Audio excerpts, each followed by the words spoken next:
Hello and welcome to episode 99 of the Arena Regulars podcast. I'm Zach. And I'm Jeff. And we're your source for drunken Magic the Gathering arena content. That's right. Basically just a couple of regular dudes drinking some irregular beers talking about Magic the Gathering. In particular, our online client Arena, except today. Yes, today is a Drunken Vorthos episode. Really one of our favorites. Definitely. So this time, normally, when we're doing a Drunken Vorthos, we will be talking about the main story when it comes to the Magic story. However, this time's a little bit different. While reading through some of the short stories that they have on the Mothership website, we decided that instead of doing the main story, we were going to do the Brothers War side stories. They just seemed more relevant to what we actually wanted to talk about. Yeah. So it's kind of interesting. Like, I think of it as like the main storyline, but progressing in two different like space times, I guess. This one happened to be the one that is full of characters that we know and is like ties in with the main plot a little more. yeah. The overarching plot. So if we wanted to talk about one of them, this seems like the one we wanted to talk about more. For sure. Yeah. But as always, it couldn't be a Drunken Vorthos episode without a Silver Series. So Jeff, Woohoo! what's a Silver Series? All right, as our fans know, here on the Arena Regulars, we rate our beers on a scale of bronze to mythic, just like the tiers in Arena. And on that scale, a silver beer represents something that is either not particularly interesting, but generally it represents a macro brew, so your Budweisers and the like. So for a Silver Series, what we do is we take these macro brews and we pit them against each other. So we'll have 4 macro brews on the show today, and then we will rate them best to worst, or I guess worst to best. We will rate them from Silver 4 to Silver 1, with Silver 1 being the best. And this is like a little tournament that we have going on. So we've done enough of these now that we have proceeded to the second round of competition. Bow, bow, bow, bow. So we will take, we've spread it out a little bit, but we've taken 2 winners and 2 runner-ups from 4 of our previous Silver Series, and those are the beers competing for the spotlight tonight. That's right. And the beer we're drinking right now is none other than Bud Light. Bud Lightyear to the rescue. This is obviously a lager from the USA. It's 4% in Canada, but normally 4.2% in the US. It was founded in 1982, and previously on the show, in the episode it was rated, I rated it Silver 1 and Jeff rated it Silver 2. So this was actually a winner. Believe it or not. You'll have to figure out which episode it was to dig up what it was against in that episode. So go find that if you're interested. But we'll see if Bud Light can make it to the end. Before we get started, we do have some regular news. I just want to say this is our last episode before our break for the holidays. So, Oh, man. yeah, we got, I'm going to be flying away doing something, and obviously Jeff has family stuff. Everybody's got family things, so we are going to be just taking some times for ourselves, and we'll be back in the new year for our 100th episode. Wow. So we have something really special planned for that. You may have seen a little bit of it on our Instagram today. So if you haven't, check that out. If not, go check it out. Yeah, exactly. But yeah, also if you have any questions or anything, find us on Instagram and Twitter at Arena Regulars, or our Discord channel, which the link is in the show notes below the episode. If you have any questions that you want to ask for our 100th episode. If not, You're too tuned in to Instagram with the link in the bio stuff. yeah, I know. It's like, just rolls right off the tongue. Anyway, none of that stuff. Blah-de-blah-de-blah. We're drinking Bud Light, and we're talking Magic the Gathering, the Brothers War side stories. Written by Reinhard Suarez. I just want to mention before we jump into the stories Okay. that I love these Silver Series. They're some of my favorites that we do on the show. Like, I also like when we just get really awesome craft beers in. But I think the Silver Series really show that, we'll drink anything. It's true. We love beer. We're not beer like snobs. We're just beer geeks. But also, it's just so interesting because everyone has an idea of, oh, I don't like Bud Light, and I do like whatever Coors Light or whatever. But until you actually just try them back to back to back, like it really has changed my opinion about a lot of these different beers and how I thought I would feel about them. So I'm so super excited about tonight to take the winners, some of which were unexpected winners, some of which were I knew that I was assuming they were going to win, and then pit those against each other and see if that like shakes up my internal rating system any more than has already been shaken up by the first round. Spoiler alert, Bud Light winning the last one was, or that one was crazy. That was the biggest upset. That was a shocker. I was like, what? Anyway, so we'll see if it can stand up to the rest of them. But Jeff, let's jump into it. So how the story is kind of structured, like you were saying earlier, is that normally we have like the main story, which is what we're really talking about, what the set is actually about, and then the side stories happen to be like random legendary characters that we meet. However, in the Brothers War stories, Teferi, as we know, if we know anything about the Dominaria United story, at the end, he is planning on traveling back in time to figure out how to defeat the Phyrexians in the present storyline, go back in time, talk to Urza to figure out what to do and how to use the Silex, which Karn has found. So that splits us into the past storyline and the present storyline. So we have decided to do the present storyline just because, we want to, and it's our show. So the first chapter is called Stronghold, and all the chapters are named after old magic sets, which I thought was really... Yeah, I thought that was cool. That was really cool. Yeah, it made it very exciting to do that. Jumping right off where we where we are, we don't pick up like immediately after the last story. It seems like some things have happened, though Teferi is still wounded from the battle on Dominaria. Karn had just, I guess maybe a backstory or a reminder would be probably good. After finding out that Ajani is the sleeper agent and stabbing a bunch of people and pushing Jaya off of the mana rig, Karn gets transported through the planar portal over to New Phyrexia with Shieldred and Ajani. And so he is over there, and Jaya's dead, and Teferi's wounded.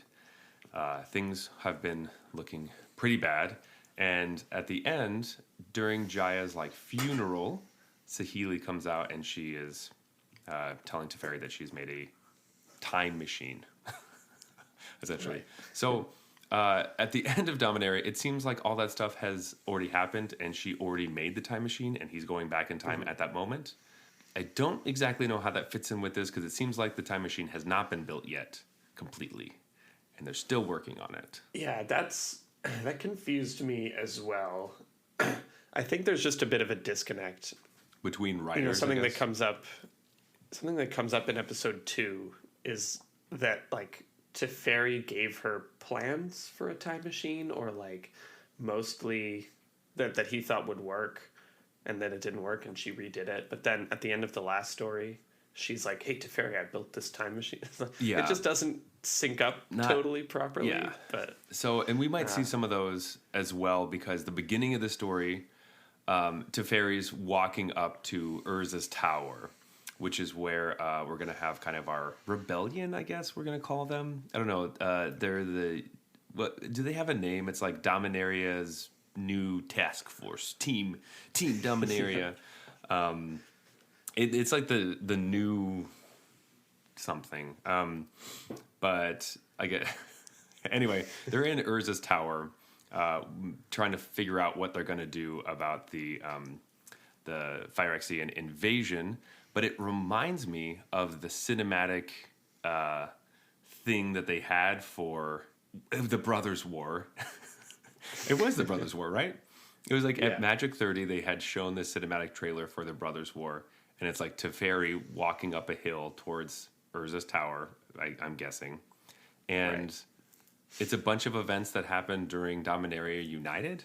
So I kept envisioning this part happening, but when in the trailer he gets to the tower, and there's like an elf that kind of looks like Nissa but really isn't, who's has a power stone, and then Ajani's trying to steal it, and then Teferi and Ajani are fighting each other, which never happened in any of the stories, doesn't happen in this story, and has nothing to do with the Brothers War.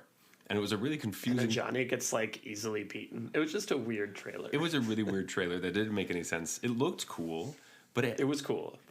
but none of the. It had nothing to do with the story. Like it was just like fake things that seemed cool, but like anyway. So I was almost thinking, oh, is this actually in the story? No, he just. It's not. Oh gosh. Yeah. Sometimes the canon can get really confusing, but anyway, Jeff, we're in Urza's tower. Who is there with us? Who is our crew of peeps? All right. So we have Teferi and, of course, Sahili. And then Kaya is there. And then apparently Elspeth is also there, basically. Elspeth is just like, hey, what's going on? And they're like, hey, Elspeth, not much. Like, we're just chilling, trying to stop the Phyrexian invasion. By the way, your best friend is totally a spy for them, and he's the worst. And then she's like, upset. Yeah. And that's kind of where we like jump right in. I was just like, oh, all right. I guess I'm supposed to infer why all these people are here, and like, that Elspeth didn't know that Ajani was evil and like just got told. Yeah. I think it might have said something that Teferi had gone around the multiverse collecting people, and Jace was too busy on Ravnica to come over. What the fuck? Okay, cool. That's right. We got like a one-liner that was like, oh, some of the younger planeswalkers that he met while fighting Nicol Bolas in like when they all united to fight against Nicol Bolas were the only ones that We're gonna came with him. And help. And then I guess also Elspeth. Kind of interesting. Elspeth, of course, has really strong ties with Ajani, as we know from the New Capenna story, and just her history.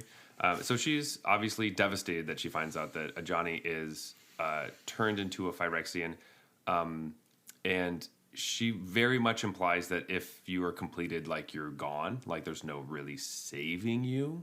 And she's also the only one that, when they're trying to devise a plan to go to New Phyrexia and fight the Phyrexians, she's very much on the side of, you can't do that. No one can do that. You will all die. Don't go. Right. Very defeatist. This is a bad plan. Yeah, very defeatist attitude, by the way. It's not like she went there in the past and got her ass handed to her or anything, but which did happen. But anyway, just the only person with experience is telling you, hey, like, this is horrible. And everyone's like, no. I tried this. It did not work. My friend died. It was bad. Also, I wanted to mention there's like a part earlier where Teferi shows up, and so Joda is there, and Joda is, of course, yeah, seemingly perfectly fine. Last time we saw him, he was just in complete heartbroken shambles because Jaya had been killed, and he didn't seem like he was going to be able to recover. He seems to be his jolly old self again, totally okay. I wanted to bring up Joda because I wouldn't even describe him as his jolly old self. Like, he's just a totally different character than what was in the Dominaria United stories. Like, I chalk it up, I guess, to different writers or, like, different plot needs.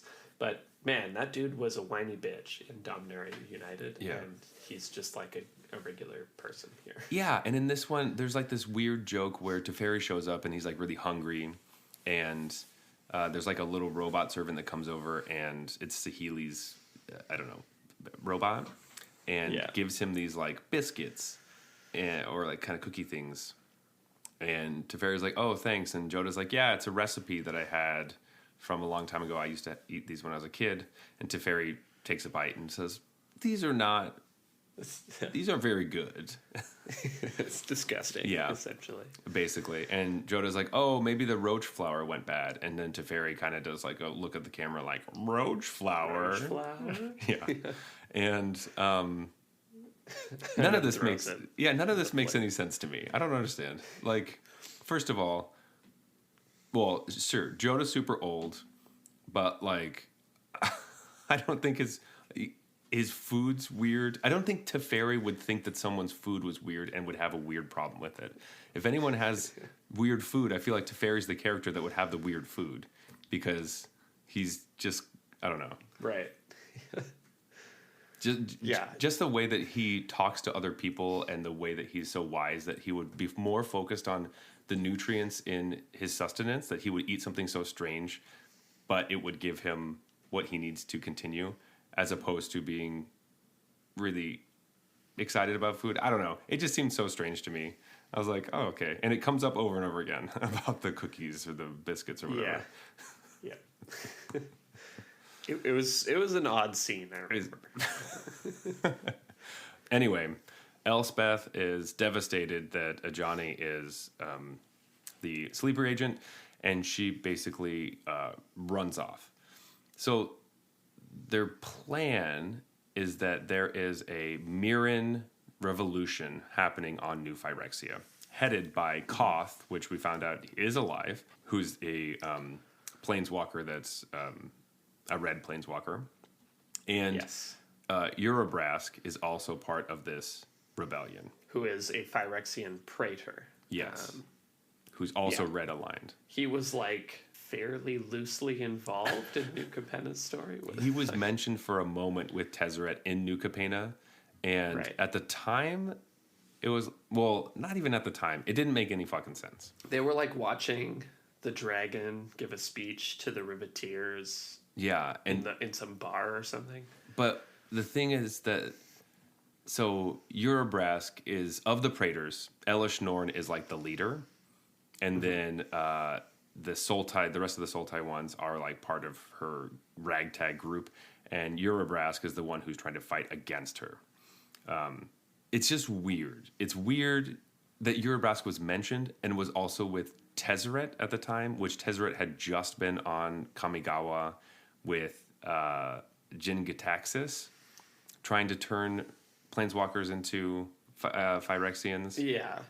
And there's gonna... We'll get a bit more into that in like chapter 3. Yeah, we will. Super confusing and strange, but for a lot of reasons. But a lot of what you're saying here, but it doesn't make a lot of sense. Yeah, so they have the beginning seeds of like Tezzeret might be able to help us, which is a fucking stupid plan in my opinion. And isn't it only Elspeth that's like, seriously, we're gonna fucking trust Tezzeret? It's like, he's horrible. They're like, yeah, but he, maybe he hates them too. It's like, but he's working with them right now, and he's the reason they could get throughout the multiverse because he has the planar bridge that he got for Nicol Bolas, and he's the reason this is all happening.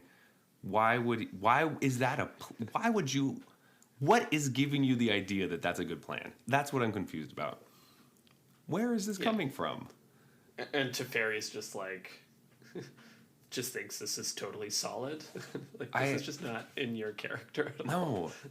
What is going on? Kaya brings up the fact that she saw Vorinclex on Kaldheim, and then they kind of piece together how the Phyrexians did what they did, which was extremely unsatisfying. Everyone kind of gets together. Is like, wait, I saw somebody over here. Maybe they took that sap from the tree and did the thing, and then that's how they're getting around. And it's like we all kind of piece that together because we've seen it through time. But I wish it took them a little bit more, or it was a little bit harder to figure out. This is like a classic movie thing that I always get upset about. That's like, I understand you have time constraints and like it's not interesting to watch people try to figure things out, but it's also super annoying when you look at something and just infer everything correctly immediately about what happened. You're just like, because the magic of storytelling. Like, well, there are 3 different ways you can tell the story. It's really like the audience and the characters are learning the information at the same time. Or the audience is ahead of the characters and they know the information before the characters know, or the characters know before the audience knows. Those are the three things you can do. In this way, we knew way before the characters, but then we didn't get any of the payoff of them finding out and us being excited that they found out because of something. They just happened to know just somehow. That's a good way to express my frustration, which is like, if you're going to set it up that I know and they don't, they can't just figure it out immediately when it's convenient for the story. The payoff is us getting to watch them find, and like, what is the piece that helps them find out? That's what's exciting. Right. We don't get any of it, so that's yeah. It's whatever. And I'm just imagining Kaya just chilling for like a year, and then because that's how long it took us to get to like 2 years. Almost 2 years from Kaldheim. Yeah. And then she's just like, wait a minute, maybe they wanted the tree sap. Yeah. Wait, Kaya, why didn't you say anything about Kaldheim when we were on Innistrad? It's like, and you saw Teferi. You were with them. We've been hanging out for like 2 years straight, Kaya. You didn't think to mention this? She's like, that there's a fucking Phyrexian that you encountered? Oh, Phyrexians? I saw a weird beast thing. That must have been... Well, is he like fleshy and metally? He was really scary. They're like, yes, they're like the worst villains in the multiverse. Oh, yeah, I saw one of those. Yeah, totally. Yeah. I didn't think to bring it up because it's so normal. Anyway, then now we're kind of past this meeting. Oh, also through that, Teferi tells Joda that he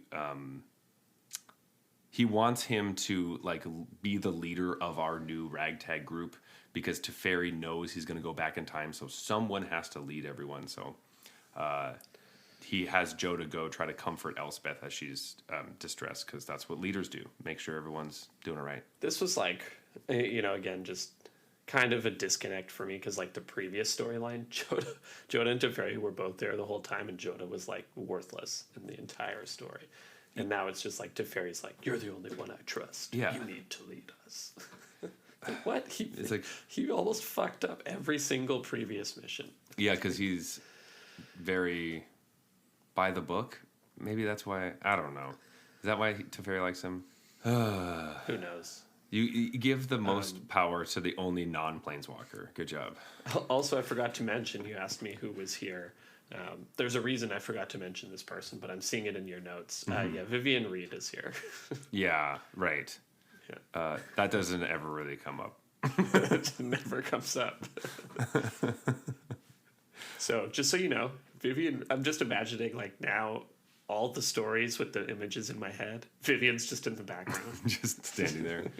And there's going to be another part where we come into that too. But anyway. Archery practice or something. Yeah. Teferi, after this meeting, goes and checks up on Saheeli's progress with some inventions that she's working on. And he's looking at the Silex that she finished, but she's not very happy with it, as well as the Temporal Anchor, which is her time machine that should be ready some point tonight.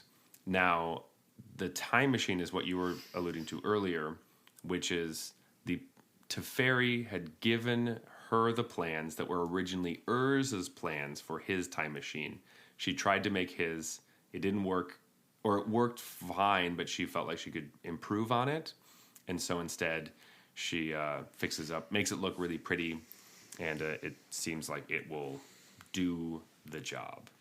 And we have a nice little comparison between Saheeli and Urza, both great inventors. Saheeli focusing on beauty and making good in the world, and Urza focusing on function and just getting the job done by any means necessary. Which is kind of an interesting comparison. I don't hate it. So I was a bit happier with that. I mean, that was Urza's character for sure. Mm-hmm. Is like, who cares about anything other than the function of my machines? Mm-hmm. I was a little confused at this part because, like, my understanding is that the Silex is just a bowl.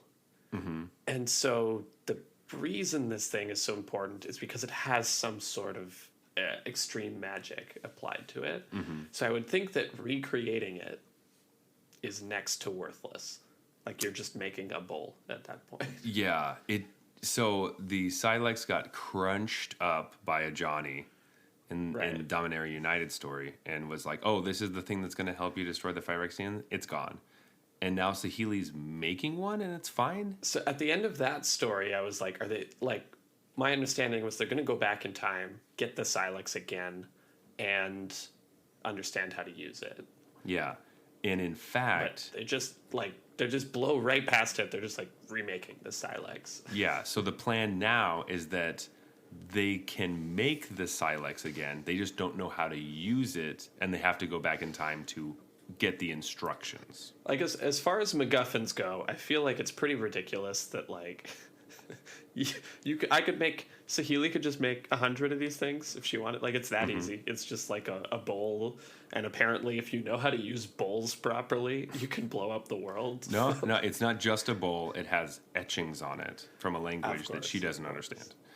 That no one can read but, like, Joda. And she recalled from, like, memory or something. I don't know. I think that... From someone else's memory. No, don't we have the tablets still, or no? Did those get broken? I think it was like Teferi saw the Silex once, described it to her, and she then recreated. Dumb. Anyway, yeah, that's what a lot of the story is about, because the Silex is what ended the Brothers' War in the first place. It blew up everybody and started the Ice Age. Right. Yeah. I don't know. I thought it was just lame that an artifact that powerful is just like Saheeli can, and it does describe a little bit that she labored to create it, but it's still like she could just make it. Yeah. Okay. It's a bit of like a gift shop version that happens to also be just as good if you can. It's in the right. But they hands. have like 100% certainty it's going to be as good too. That's the other part, right? Like, how do you know this is going to work the same as the other one? Like, I have no idea. Yeah. So it's a little loose. It's a little floppy. Actually, no, it's fairly floppy. But anyway, we will get back. the plant stinks. I'm with Elspeth. Yeah, okay, perfect. We'll get back to that in a second. But we do get to see Ren and Seven, who comes to the tower, who apparently is pretty good friends with Teferi. Yeah. Is this the first time we get to hear Ren and Seven speak or like be part of a story at all, or? I think they were in a side story that we didn't read okay. in whatever in Innistrad. That makes sense. Yeah. But I thought and it that's was fairly. I think where Teferi like connected with them. Gotcha. Teferi was like loosely part of that. That probably makes a lot of sense because I was like, interesting that they're friends. I mean, it's cool. Teferi knows a lot of people. I was just not expecting to see Ren and Seven, not even a little bit. So anyway, that was pretty cool.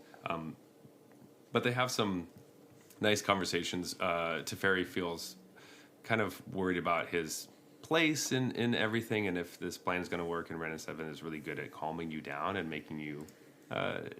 Every time someone needs to talk to someone about their feelings, Ren and Seven seems to be the perfect place and the perfect person to talk to. So, kind of wish I had a Ren 7, you know? Where's my tree friend? Although I sort of feel like it's like Teferi's like, yeah, I had to like, I moved my entire homeland into an artificial dimension just over a petty squabble with my teacher. And Ren and Seven is like, that is illogical. And Teferi's like, thanks, Ren. I feel so much better now. It has more warmth than that. Ren and Seven feel like, I feel like you like a little bit of Grandmother Willow from like Pocahontas.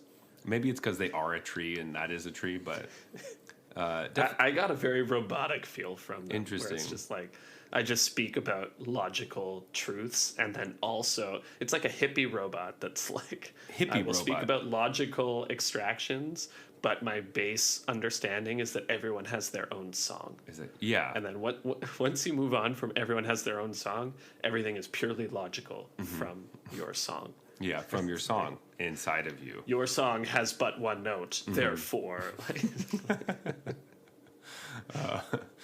I don't know, maybe I just thought it seemed a bit more poetic than that, but okay.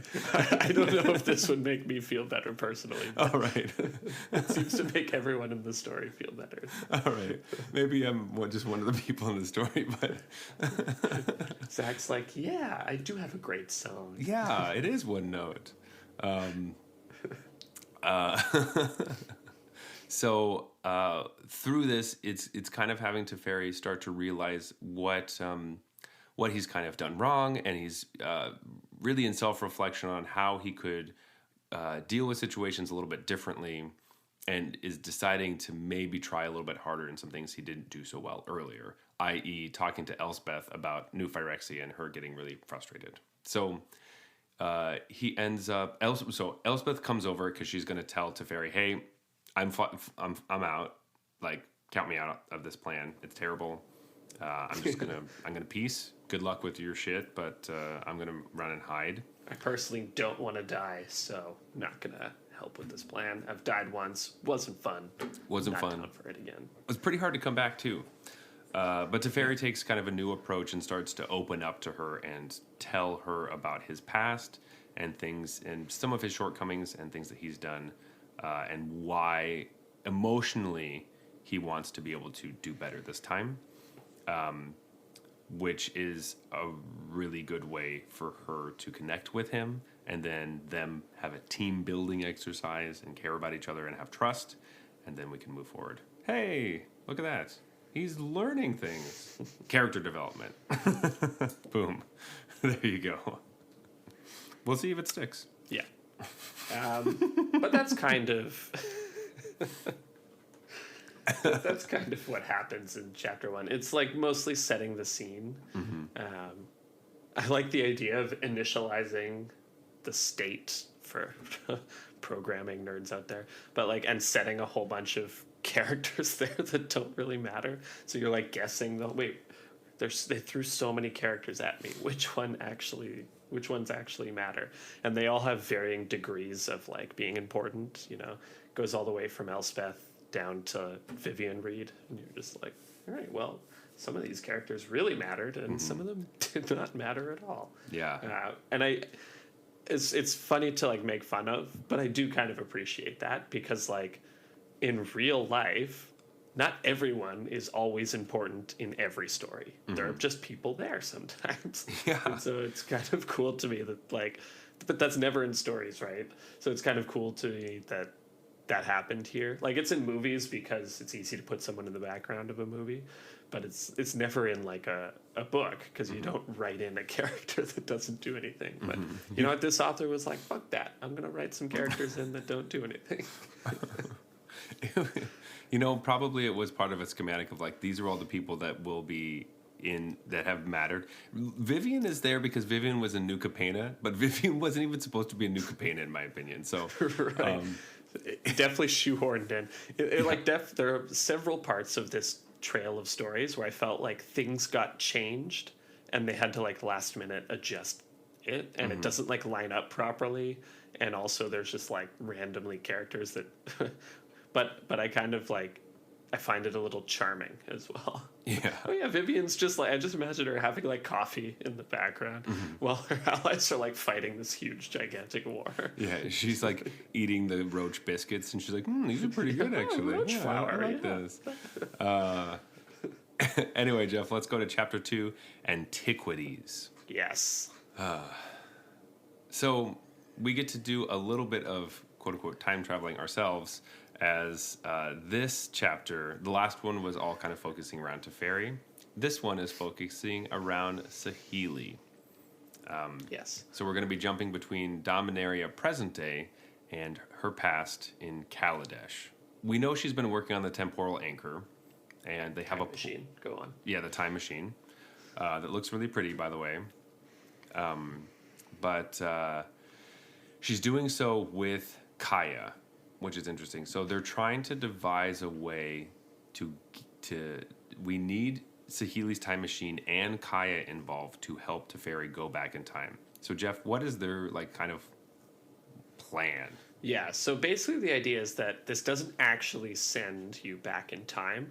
It projects your spirit to a different time. So Teferi will like get into this little coffin-like thing or whatever, and so Saheeli will pull a switch, and then Teferi will like get knocked out, but there'll be a ghost form of Teferi in the past. It was a little strange because like the stated reason was that they don't want to physically go back in time because they don't want to change events. so they want to like send someone who can't interact with things physically. But it's like what changes events is not Teferi like slapping someone. It's like information is always what's going to change, and if he can communicate with people. So it seemed like a bit of a lackluster reason to me, but I think they're trying to explain like, why doesn't Teferi just go back in time himself and like go get it? Yeah. So they're trying to come up with some like storytelling device that they don't want to do that. They went with, they don't want to change the way time went.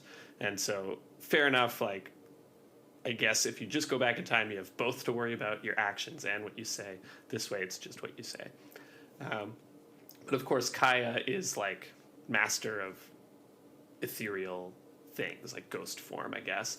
And so the idea is to project Teferi's ghost form back in time, and that's where Saheeli and Kaya are teaming up here. Yeah. Now, I don't think that his spirit can be seen necessarily.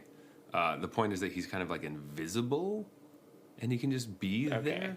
But his point is that he also wants to talk to Urza about the Silex. Right. So that's what threw me off, because I thought the same as you, that he's just like, if anyone's ever read or seen Harry Potter and the Chamber of Secrets, where like Harry jumps into the book and goes back in time and is there, but no one sees or knows him. He's just witnessing events.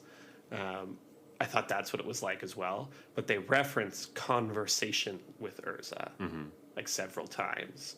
So maybe it's just that Urza is so powerful he can sense Teferi's presence there. But yeah, I thought originally it was like, maybe he'll just overhear Urza talk about how you can activate the Silex. I was like, that's a pretty dumb plan. But no, he does plan on asking him. So it's a little weird. But anyways, they're doing it because everyone's question is like, why doesn't Teferi just go back in time himself? Why do they need this temporal anchor and all that stuff? So they need an answer for that. And this is, I don't know, about as good as one as you can expect. Yeah. So I think Teferi's out trying to find more people to help, I guess, because he's not exactly around for this portion of the story. But Kaya is working on the anchor because it's not working exactly the way that she wants it to. And they keep doing these test runs that aren't are just going badly.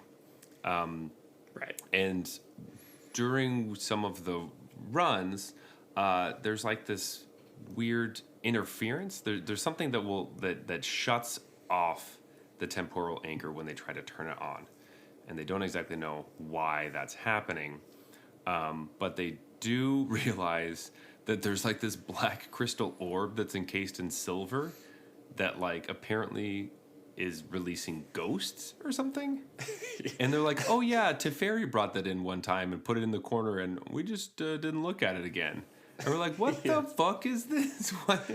Oh yeah, the black crystal orb with the ghosts. Like, so I want to say that I actually really liked this chapter. I thought like the overall idea was cool and fun. Yeah. Like, it's like the issues they're having building the thing, and it turns out to be a ghost.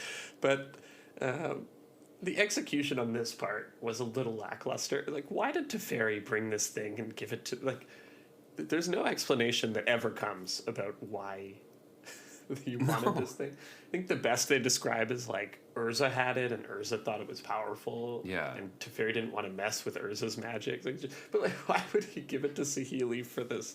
Anyway, it's strange. But basically, Saheeli can't figure out why her machine's not working. Another shout out to anyone who does this kind of thing. It's like, no, I've looked at the code, it should work. It's like she's like, I've looked at the wiring and all that, and it should work, and it just doesn't.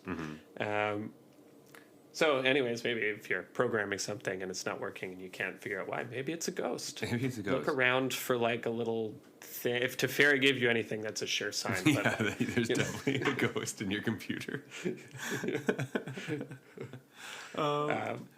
Anyway, black crystal orb that's just like sitting in the corner. It's so weird. Like, why is that? Just get rid of it. I know. Anyway, we're going to figure out the crystal orb in a little bit, but we will go back in time to Kaladesh when there is a big festival happening and Sahili ends up getting kidnapped in the midst of this huge...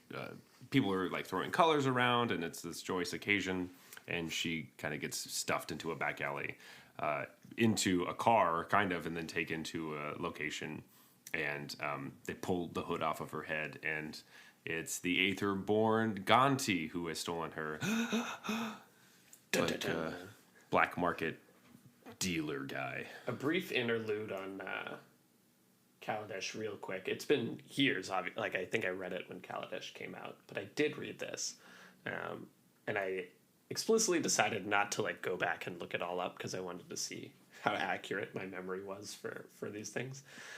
But basically, if memory serves, the Aether-born, like Aether is a resource on Kaladesh that everyone uses.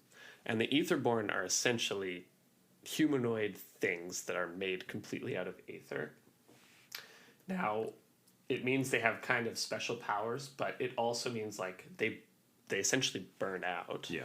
They have very short lifespans relative to humans. I think it's something like 10 years. That's the part I can't totally remember, but might even be way less than that. But essentially, they're like party animals because they're only around for a little bit, so they just fucking party. They're like drinking their faces off every night and like doing whatever because, hey, I'm only gonna live like 10 years. I don't need to worry about the long-term effects of alcohol, you know, like. But Gonti, and they also tend to like run the underworld there because by the same token, it's like I don't care about, you know, long-term like consequences. I don't have to worry about long-term consequences, so I'm going to do whatever brings me the most like money and joy right now. And the like overlord of this underworld like Aether-born organization is Gonti, who is the only one who does not seem to die within a few years. Like he's always there. So that's kind of, if you know, people weren't around for Kaladesh or whatever, that's the setting. And Sahili is from Kaladesh, so this flashback, of course, is from when she was there. Yes, and this is an important moment for her and Gonti because he basically gives her a choice, is that he actually has a machine heart that's keeping him alive, and something's gone wrong with it, and he needs it to be fixed. Now, she is a fantastic artificer, so she would easily be the one who can help him stay, to help them stay alive. And then Gonti says that they have her family kind of captured, and if Sahili does not fix their heart, then Gonti will kill the family. Yeah. And you keep talking about them. Just a random point that also I remembered, like because Aether-born come from Aether, there is no sex, so they're all Aether-born are non-binary because there is no like, there's no need for male or female. They don't reproduce, and there's also they're when you were talking about that, the one thing with their death day, they kind of they can tell when they're about to go, and they just have a massive party, and everyone comes to see them as they say goodbye, and they kind of turn to ash as and they like burn away. out. Yeah, I remember that. I was like, that's really cool. Yeah, what a cool idea. Really sweet. Anyway. Yeah, but essentially, you know, Sahili's like, why should I help you? And Gonti's like, because I'll kill your family if you don't. And she's like, yeah, okay, I'll help you. All right, that makes sense. We go back to Dominaria present day, and we talked to Joda about the strange object that's powered up by the ghosts, which is screwing at the temporal anchor, this black crystal thing. And then, of course, he's reading it, and he's like, wipes some stuff off, and there's some Thran markings, which, of course, Joda is a fucking old piece of shit. 4,000 years old. Yeah, he likes to mention that as well. And he can read Thran. Nobody else can, and they used to teach it in school, and he didn't really like it, but whatever, he remembers. And imagine, I can't remember something they taught me in school, and you know, that was like 15 years ago. I'm talking about this guy. Oh yeah, what did they teach me?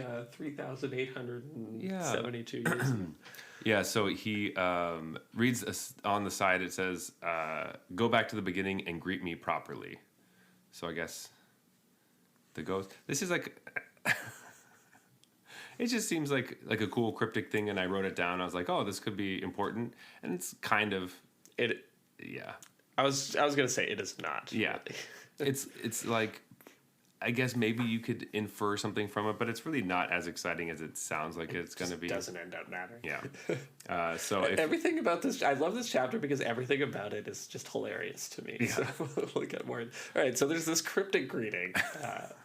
Keep it in your minds, folks. Yeah. Go back to the beginning and greet me properly. I want to take you along with the reader's journey here. Yeah. You know, you've read stuff before. You know this is something to hold in your mind. It's in italics, so yes, exactly. You which is why I wrote it down.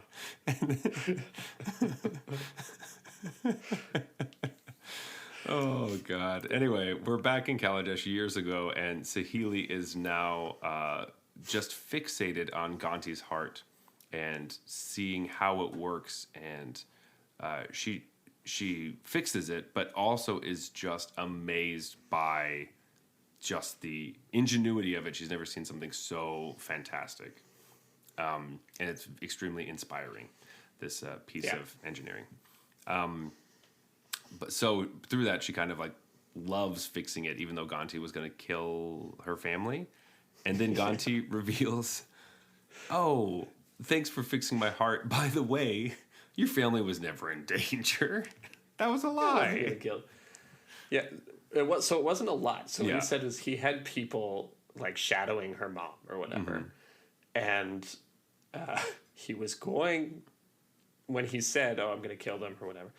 But then he says, actually, I called those people off as soon as we started talking. So it's even weirder than they were never in any danger. It was like, I trusted you to heed the warning of the danger and called them. Like, it doesn't make any sense. Why would you do that? Yeah, because Gonti did have a bracelet or something to show Saheeli to be like, look, I do have them. Right. Anyway, it just seemed like, oh, Gonti, this, scary, big, bad black market person. Oh, never mind. They weren't keeping anyone in any danger. So you're kind of on their side. You're like, oh, Gonti's pretty cool. And I actually, at that moment, I was kind of happy because I do like Gonti the card. So I was like, oh, sick. Oh, I love that card. Yeah. So I've played that card way more than it deserves to be played. So I was like, nice. You're actually pretty sick, Gonti. I like you. So he's the Lord of Luxury. They are the Lord of Luxury. Yes. Or yes, they are the Lord. You're right. So this is just like, I've been mentioning how I love this. I find it so hilarious. Hilarious thing number one. The idea that Teferi has this weird magical thing that he's not sure what it does, doesn't want to mess with it because it's Urza's, and it's like, Saheeli, hey, you should take this. It might help with your building. Like, why would you do that? Makes no sense. The second one being like the cryptic message that I think we've hinted about. It doesn't really matter, but like it's displayed as. But this is my favorite one, I think, because it's like, basically what happened is some mobster kidnaps tech support. Absolutely kidnaps him. Takes the tech support to their place and says, hey, listen, you got to fix this or I'm going to kill your family. And the tech support looks at it and she's like, I don't know, have you tried like turning it off, turning it back on again? And it's like, oh yeah, that worked, thank you. And then they go on their merry way. Because it's like a super easy fix. To see it even Saheeli even describes, oh yeah, this is the problem. I just need to like twist this or whatever. This is hilarious to me that some mob boss kidnapped tech support for like a turn it off, turn it back on again solution. Threatened to kill their family. Anyway, yeah, that's kind of how some of these go. And this story specifically, I think through the side story things, I don't know if we really haven't talked much about the side stories in any of the other ones because we don't always read them. But yeah, this one does have a through line that they're all connected because they are sequential. But like I'm sitting here 100% sure that okay, the time machine's not working, Saheeli's going to think back to Gonti's heart, and like how she solved that one is going to give her a revelation of how the time machine should be fixed or whatever, right? Like, there's a reason we're going back to the Gonti's heart thing. You go back to the beginning, greet him properly, or greet them properly. Boom. Right, No. and then it's like, oh, I can use the genius that was in Gonti's heart to build this. Like, I was just 100% sure that's where this was going. Nope, the Gonti's heart thing was like for character development, I guess. I don't know. Yeah. It's just like to tell you something that happened to Saheeli in the past. Because now we're in present day Dominaria, and Saheeli and Kaya set a trap for the ghost, and so they're trying to bust this ghost. So who did they call? Oh, Bill Murray. Of course. They sorry, I don't know why this is so funny. Is this what the new Ghostbusters was about? Yeah, I'm pretty Saheeli sure. and Kaya trying to bust a ghost from their time machine. Just it feels so Scooby Doo, you know, like oh, all right, so we're gonna catch the ghost, and then when they wrap it up with some chains, they pull off the sheet, you know, like. Oh, I've seen that meme. When you pull it off, it's Fred. yeah. Anyway, so they set up this trap, which is basically like, we're going to pretend like we're turning on the temporal anchor, but we're not actually going to turn it on, I guess. And then the ghost pops out, and then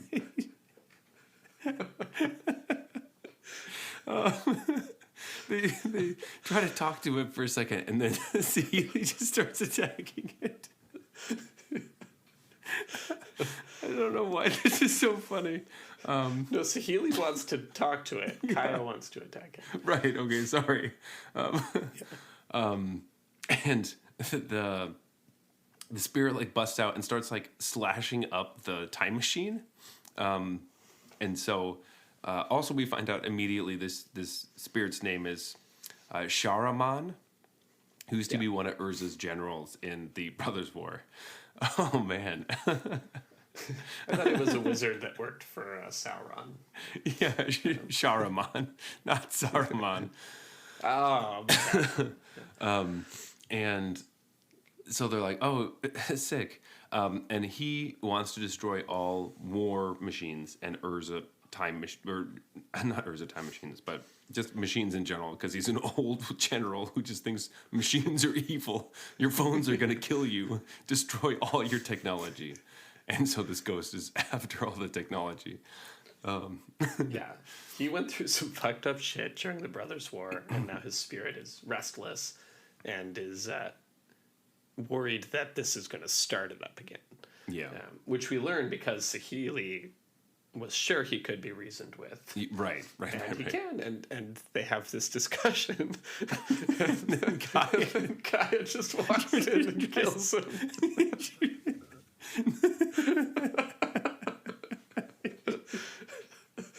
And she's like, sorry guys, ghosts can't be trusted. I don't fucking trust this ghost. She's a ghost assassin. Oh gosh. So anyways, that's all we learned. Oh, and there's a piece in there where they're like running past Joda, who's like looking at the orb, trying to figure out what's going on with it. And we'll see that later in the piece. It's just like a perfect part of this story. Because see, there's so much about Saheeli being like, no, we can talk to the ghost. And Kaya's like, it's a ghost, I have to kill it. And Saheeli's like, no, we can talk to it. I can do it. And then Kaya And she talks to it, and they get information. Everything's going well. And Kaya just, boom, just fucking jumps in and kills him. It's not, just wasn't expecting It's that. just I had to like- read it a couple of times Yeah. to make sure that's what happened. That's what I got from it. It's kind of like in Innistrad story where we're standing outside of that ghost house, and Kai is just like, "I'm going in," and just starts fucking stabbing Just everybody. murders them all. And just, I love that persona of her where she just kills any ghost ever. There's just like no discussion. Just like, Yeah. okay, I guess Kaya killed the ghost. I want a story where like Jesus comes back as a ghost and Gaia goes and just stabs him. Tries to kill him. Slits his throat. Oh god. Oh. Anyway. Anyways, that was the only problem. The ghost was the only reason the temporal anchor was not working. So now it's all good. Oh, it's all good, and he can be back with his family. It's going to be like oh, sweet, he can be with his loved ones. I'll stab him so he's back there. And then she tries to reason with herself, being like, no, it was a good thing that she feels kind of bad about killing the ghost, but then they kind of, they reason with it, being like, no. He's going to be happy now. And so Healy's thinking. It's like, when someone's like going crazy and everyone's like, calm down. And you slap them, like, you gotta calm down. This was like, they had totally calmed down. And then Kaya runs in and calm down, slaps them. She's like, the ghost was friendly at this point. He was willing to, like, let you build your machine. She runs in and, like, slashes his throat. Yeah. So good. And anyway, so we have this kind of moment, and Saheeli's just trying to calm Kaya down. And she's thinking of all the loved ones that she's fought for, and if peace is an option, can peace always be an option, or do you have to fight and kill to get what you need and to save your loved ones? Was there something that Karn was worried about in the last story? So this is kind of a through line through that. And she also has a moment where she thinks about Huatli and her lips. I know, that was super weird. Yeah, so this is kind of on Ixalan at the very end. Huatli planeswalks to Kaladesh, and she meets Saheeli immediately, and then she talks about dinosaurs, and Saheeli's like, cool, what are those? And they kind of walk off together. So a lot the joke was like prehistoric versus like futuristic. Yeah, but a lot of us were kind of waiting for dinosaur vehicles that were like Kaladesh Oh dinosaurs. yeah, like dinosaurs. Saheeli's going to make a dinosaur mech. Mm-hmm. Yeah. So if we maybe when we go back to Ixalan next year, we'll see that. I don't know, but She was too distracted by Huatli's lips. yeah, her poetic lips. Anyway, so it seems like they did end up shipping together. That's what the kids call it these days, right? Where you have a relationship, right? I have no idea. But it was just like so weird because it's just like in the middle of the sentence, it's like, Saheeli was thinking about fighting for her loved ones, like the, battle cry she heard from Huatli's lips, which are the best, which are perfect. Or something. It's just like a random, like, mentions her lips for some reason, but that is not necessarily love related. And then the next one is like, oh, and she has perfect lips. Like, insinuate that there is a love connection there. Yeah. There's like, I don't care if Saheeli and Huatli are like in love, but this was a weird way to like drop that bomb on us. I loved it. Anytime they throw in things like that, I'm like, heck yeah. Except for the ones when they did, Adeline and Chandra seems to be extremely overt and like really in your face. This one was just felt like a little bump. It's like, oh, okay. This was another one of the many sentences in this particular chapter that I had to read like 3 times to make sure that I was reading it correctly on the right page. I wasn't just like reading the wrong thing. Teferi kind of comes back and he's ready for the final test, so they're off to do that. There is an epilogue, and it's about Joda with the Starfield Orb. Now, my question, is the Starfield Orb the black crystal orb with the silver stuff with the ghosts? Or is this something completely different? So I thought that as well at first. I don't think it is the same thing. Okay.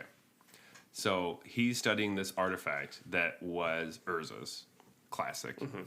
And he ends up going inside it. And this is your Harry Potter thing, kind of. So he goes... There's actually a lot of Harry Potter inspiration in this set of stories. Classic. Harry Potter... We always end up talking about Harry Potter somehow. Anyway, he goes into the Starfield orb, and it happens to be a pocket dimension in Urza's childhood cabin. So it's like his cottage, and he's in a inside of the cottage with just like rows and rows of all these different books, and he turns and sees, I think he sees Zancha first, and Zancha was working with Urza and Tanos, I believe. It was like one of his assistants.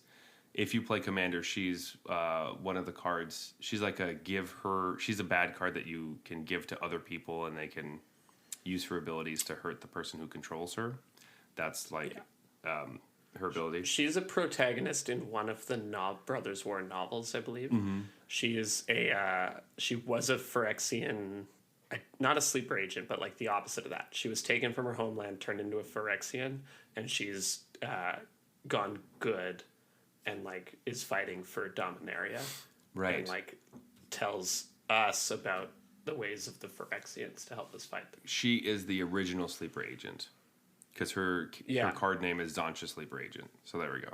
But she's like a reverse sleeper agent because she's actually fighting for Dominaria. Yes. So now that we have these sleeper agents, the Phyrexians are pissed that it happened to them. So now they're making it right. They're like, oh, that's a good idea. Yeah, I'm going to do that one. But she's not actually Zancha. She is a construct inside this pocket dimension. So the entire thing, all the books, everything in it is constructed and fake, and everything. Zancha and Mishra's also there.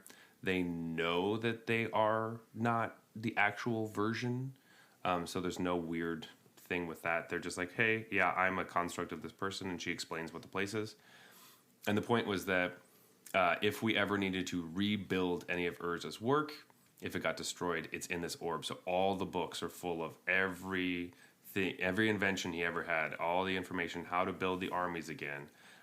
All the research and everything he ever did in his entire life are in the books in that cabin in that pocket dimension. Yeah, and this is why I think it's not the same thing, because this actually was also a thing in the Brothers War books. Mm-hmm. He had this pocket dimension of his childhood cabin that he would go to like safely store his secrets and do his research there without being like in the quote unquote like real world where it's less safe. So this was like a real thing that they took from those books. Perfect.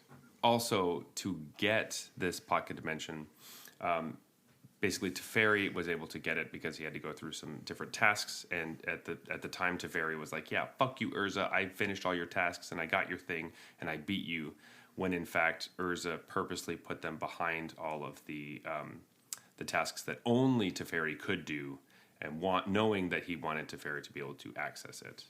So once again, this is like classic Philosopher's Stone. Mm-hmm. Yeah, that's true. It's like all of the tests were designed specifically for the three kids or whatever. That's true. Does that mean that Urza is Dumbledore? They seem like very different characters. Urza is Dumbledore. Yeah, that's right. Urza, Urza's the Dumbledore at the third movie on when they had the new actor jump in, who I don't like. That's the Urza. Anyway, those are the first two chapters of the side stories. I didn't think we were going to make it through that second one. I don't know what happened, but I could not. Chapter 2 is great. I do not know. Something about Kaya being a Ghostbuster is just way too much for me. It's just like such a funny scene because like everything was going fine and she just sprints in. Anyway, Jeff, we got to keep moving. So let's grab another beer to keep this train rolling. So let's go to a beer break. Let's do it. All right. Well, Jeff, we just had Bud Light. What do we have right here? We have a lesser-known beer that sort of rose through the ranks in popularity through our Silver Series, actually. I believe nobody really heard of it before we introduced it. It is royalty. This beer is called Budweiser. Budweiser, I believe. Yeah. They claim to be the king of beers. So this was a bit of a dark horse in our tournament, but we added it anyways. And here we are. Here we are. Obviously, this is classic Bud. It's a lager from USA. It's 5% everywhere, and it was founded in 1876. I think the first time we had this on the show, you rated it silver 1, and I rated it silver 2. So it did quite well that episode. The inverse of Bud Light. I rated Bud Light 2, and you rated it 1. Yeah, so let's see if I like it better than Bud Light this time around. But yeah, we had to do them back to back. You know we had to. Just because I don't think I've ever had a Bud Light and a Budweiser back to back. I can actually tell you I definitely never have.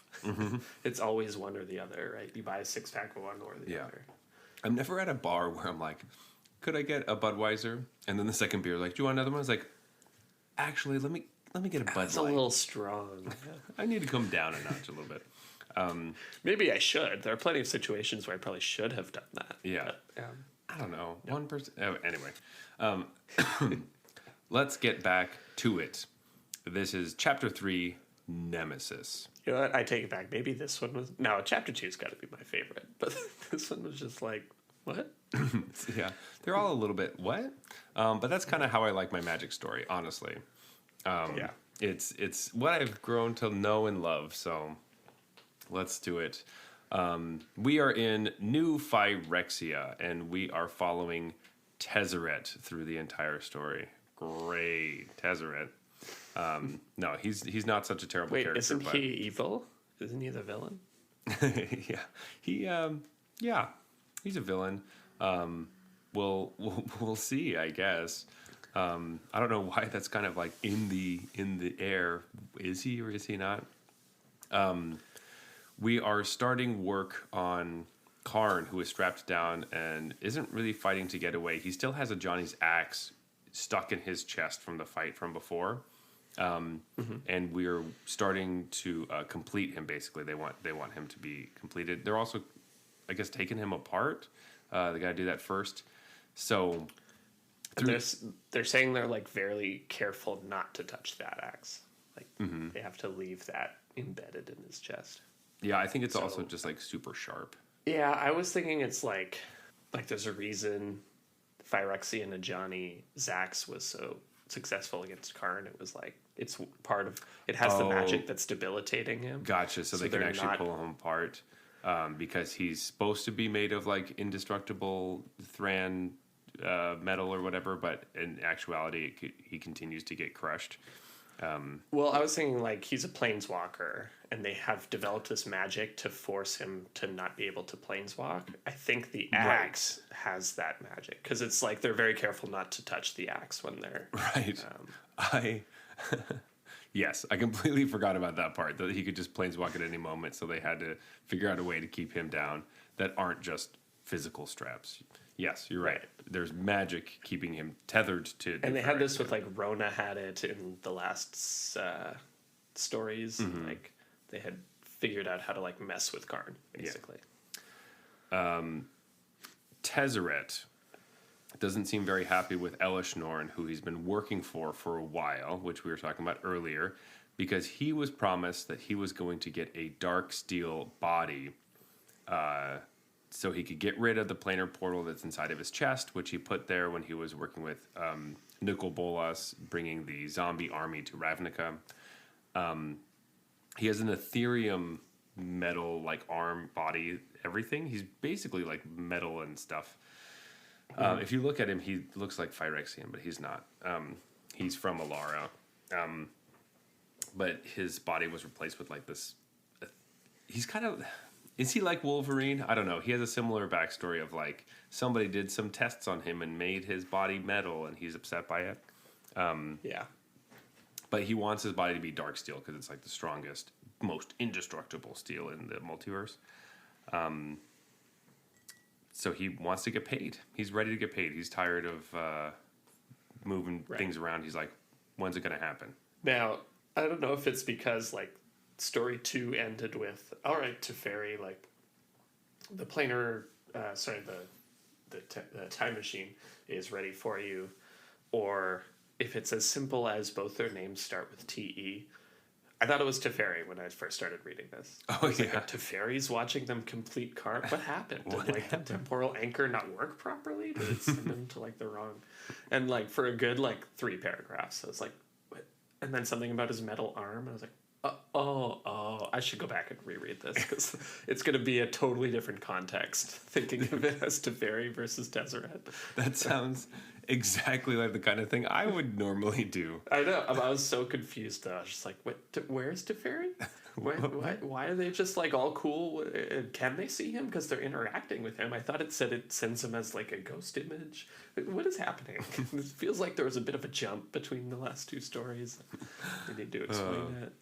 In fact, it wasn't that large of a jump, but trusting Tezzeret seems to be quite a large jump, in my opinion, but whatever. But if you want a good, food for thought, reread this story and just replace all Tezzeret with Teferi. With Teferi. It's a totally different ride. For sure. And that ride, we'll start off with Tezzeret is now tasked to bring Karn's pieces over to our mother, which he's pretty pissed about. He thinks that he should just be paid right now. No more of these stupid tasks and these little things. Bring somebody here, go there, do the thing. He's over it. Though I kind of love that Karn is just in pieces. Mm-hmm. And Tezzeret puts on a Johnny's cloak to kind of hide Karn as he's going through New Phyrexia. And he's got this like guide that's supposed to show him where to go, which he's also pretty pissed about. Because he has been to New Phyrexia before, so he knows where all the places are and where to go. So he's like, this is stupid. Because of that, he ends up killing the guide to be like, fuck you, I don't need you. He just kills the guy. Yeah. It was super weird because it says that he kills the guide because he's suspicious that it might be a trap. So we had found out that Tezzeret is working with Urabrask. Mm-hmm. And he's like, oh, maybe Elish Norn found out about that and is setting me up for a trap. I'm going to kill this guide. But then he just kind of goes to see Elish Norn anyways. Yeah. It's a little confusing. And also, when you talked about him wanting his Darksteel body, I got the impression that the temporal... What's a planar portal? The planar... is like sapping his strength. Planar bridge, the planar bridge is like something that he shoots out of his chest. Like Mega Man or something. I guess Mega Man didn't shoot out of his chest, but like Iron Man or has that thing in his chest, and I'm imagining that. And it seems like that's weakening his body, and that's why he wants the Darksteel, because it's like hugely stronger. It takes a lot out of him to send these Phyrexian armies from point A to point B. And I always thought the planar bridge was just like a big old portal sitting somewhere. I didn't realize it was like Teferi opens it up with his... You mean nipples. Tezzeret? Or Tezzeret. Yeah. Those are the same character. The same character. So now I'm thinking, is it the planar bridge or the planar portal? Are they two different things? I was pretty positive it was the planar bridge in... it's definitely the planar bridge, because he stole the planar bridge on Kaladesh, and that's what he used for... And then, put it in his own chest or something. Yeah. That was also weird, because I remember reading that in War of the Spark, being like, how did he get it? How does he move it? And now it's insane. I'm imagining this huge app, because if you look at the card, the planar bridge, it's like a big old thing. Yeah. And Tezzeret isn't that much bigger. He's actually smaller. He goes inside of it. Right. He would go through the portal, so the portal must be bigger than him. Maybe they used a shrinking device to get it inside of him. Anyways, whatever, he has it. I understand, I guess, that Teferi shoots this portal out of his chest. And it really saps his strength. And his body is failing him. Yeah. So anyway, it does seem like Tezzeret is kind of working with our good guys team. Has been kind of feeding information to Jace about what's been going on. So that's been helpful to them. That might be why they could put all the pieces together so quickly. But Jace doesn't happen to be the one who tells everybody. I think maybe he mentioned it to Teferi. But also he was in Kamigawa fucking up with people. I don't know. I don't know. I just don't feel great about Tezzeret through all of this. I'm like, no. No. So I have a theory about this, but we could wait for the end. All right, let's wait for the chapter end. 3. Let's kind of get through this because this one was fine, but it wasn't nearly as funny or anything as some of the other ones. There was no chapter 2. Yeah, I did like that he kills the guide and then immediately doesn't know where he's going because it turns out Yes. that the landscape changes. It like evolves over time and kind of shifts around, and so he did in fact need this guide to show him where to go, and he's like pissed. He's lost now, and. He's trying to get to Mycosynthelatus, which is, I don't know, just the big tower thing. Because there's something inside that he had seen before and he wanted to go get some information about it. But the door doesn't really open. It's just like dark. It's like a picture of a door. And he doesn't know how to open it correctly. And Karn just starts talking, just kind of wakes up in his pieces and starts talking. Mm-hmm. And this whole part kind of just reminded me of in Empire Strikes Back when 3CPO's in pieces and getting carried around by Chewie. That's basically what it felt like Karn was now. Just like, oh, you're just pretty much you're just a robot who's just in the shambles. And I did like the call. Like I think he calls it like Memnarch's Tower or something. Like they reference Memnarch a bunch, who was like previous leader of Mirrodin, I guess, the way back in. Back in my day, Memnarch was the ruler of Mirrodin. We talked about Memnarch a little bit in the Dominaria United episode where Karn created Memnarch similar to how Urza created Karn, and Memnarch was supposed to take care of Argotham. I think that's the name that he gave Mirrodin before Memnarch turned it into Mirrodin, and then Mirrodin got turned into New Phyrexia. I think it's Argentum. Argentum, thank you. That makes sense because there's Argentum armor and all those cards that have that word in it. Hey, look at that. Anyway, so Karn ends up asking Tezzeret to take his head off, and there's like a very easy little latch that just helps you pull Karn's head off of his body. It's like, whoa. You just have like, I don't know, one of those flip clips. Just take your head off. That's what I was imagining, right? What? It's like a Grolsch pop top. Yeah. Urza, why would you make it so easy for people to take his head off? I don't understand. Now, I get the impression that, like, it doesn't matter. Like, he can still control his body. Yeah, his without it. With a human, we are always like, dude, the head, that's what controls everything. Mm-hmm. But for him, it's like, the head is almost just to make him look more humanoid. It's not actually an important part. That's true. That makes sense. Maybe it's like an accessory, like... Urza actually had like a bunch of different Karn dolls that he could like switch out the faces for whenever he wanted, depending on the day. Like a Barbie and Ken kind of thing. Basically, but his life-size ones. Or I was thinking about that because that struck me as odd too. Like, why would you have your war machine have a like decapitate button on it? Yeah. But I think also it's like Karn can speak. Maybe, like knowing Urza, he just wants to take Karn without Karn being there. Like, Karn's huge. Just like pop his head off, and I'm imagining him pulling out a little handle and then just walking out with Karn's hand so that Karn could still communicate to him, but he didn't have to have this giant oaf. Yeah, walking around with him, making a bunch of noise. Because remember the call earlier of like Urza's all about function. It's just like whatever he builds is just function.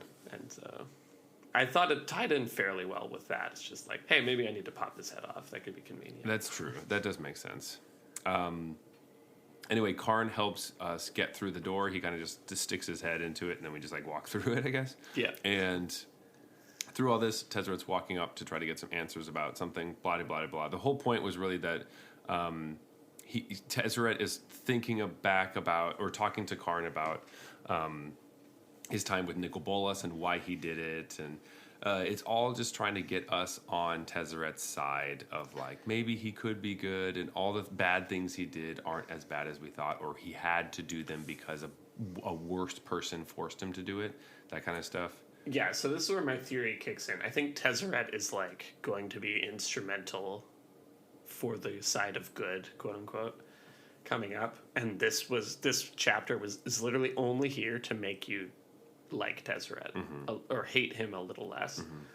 Like the whole argument was like, oh well, Nicol Bolas was actually going to kill or try to kill the Phyrexians, but because you killed Nicobolus, now the Phyrexians are a problem. So who's really evil here? Yeah. And it's like, still you, man. Still it's you. definitely still you. Because the Phyrexians were perfectly fine stuck on their plane. They couldn't do anything until you came over with the fucking planar bridge, bro.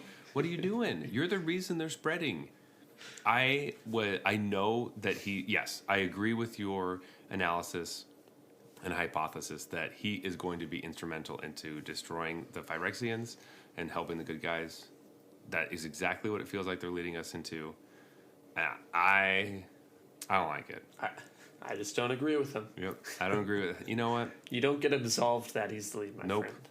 Anyway, wasn't Tezzeret the one who carved all the markings onto Jace? He's just a bad dude. Yeah. But now they're trying to be like, hey, I'm not that bad. And like, like I was forced to work for Nicobolus, and even he wasn't that bad. It's like, It's just no.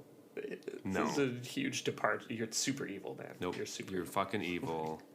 I do not care. Honestly, I hope. You literally like completed Tamio. Like, Yeah. you're just- No. No. You're a bad guy. You're a bad guy. Anyway, so that's what a lot of this was.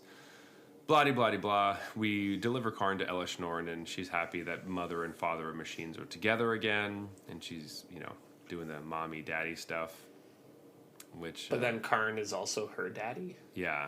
It's like they're the mommy and daddy of machines, but Karn is also her daddy. Yeah, and she's Karn's mommy, and then they kiss or whatever. I don't know. I don't know if they don't really kiss, but in my mind they did. What are you into? Yeah. Tezzeret asks for his Darksteel body, which Elish Norn, of course, says there's one more thing you need to do for me before that, which classic mob boss mentality. Like, I'll give you the thing. Just one more. I love this idea that one like the more. 37th time there was one more thing. He's finally like, she's not going to give me it. Yeah. Wait, she's never going to give this to me. It's when you're watching the movie and you're like, oh, like poor guy. Like, I can't believe you don't see it. Like, You don't come see on. it. She's obviously just using you, and she's going to kill you when she's done with you. She has no interest in giving you that. Like, yeah. Like, and you're one of the bad people. You should know this is what you do. Right. Why would you Don't you do this to other people? Yeah, why would you so think- much trust?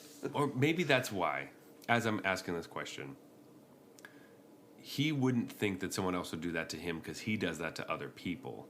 So it's like, of course you're going to respect me, but I'm not going to respect other people. It's like, oh no, I'm that kind of person to you.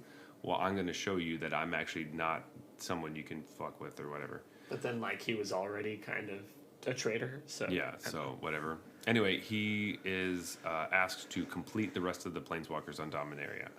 Seems like a big task. Like, hey, all the other people? Get every single one of them completed. He's like, fine. But he's gonna take the task, but he has officially decided that he will no longer be actually helping them.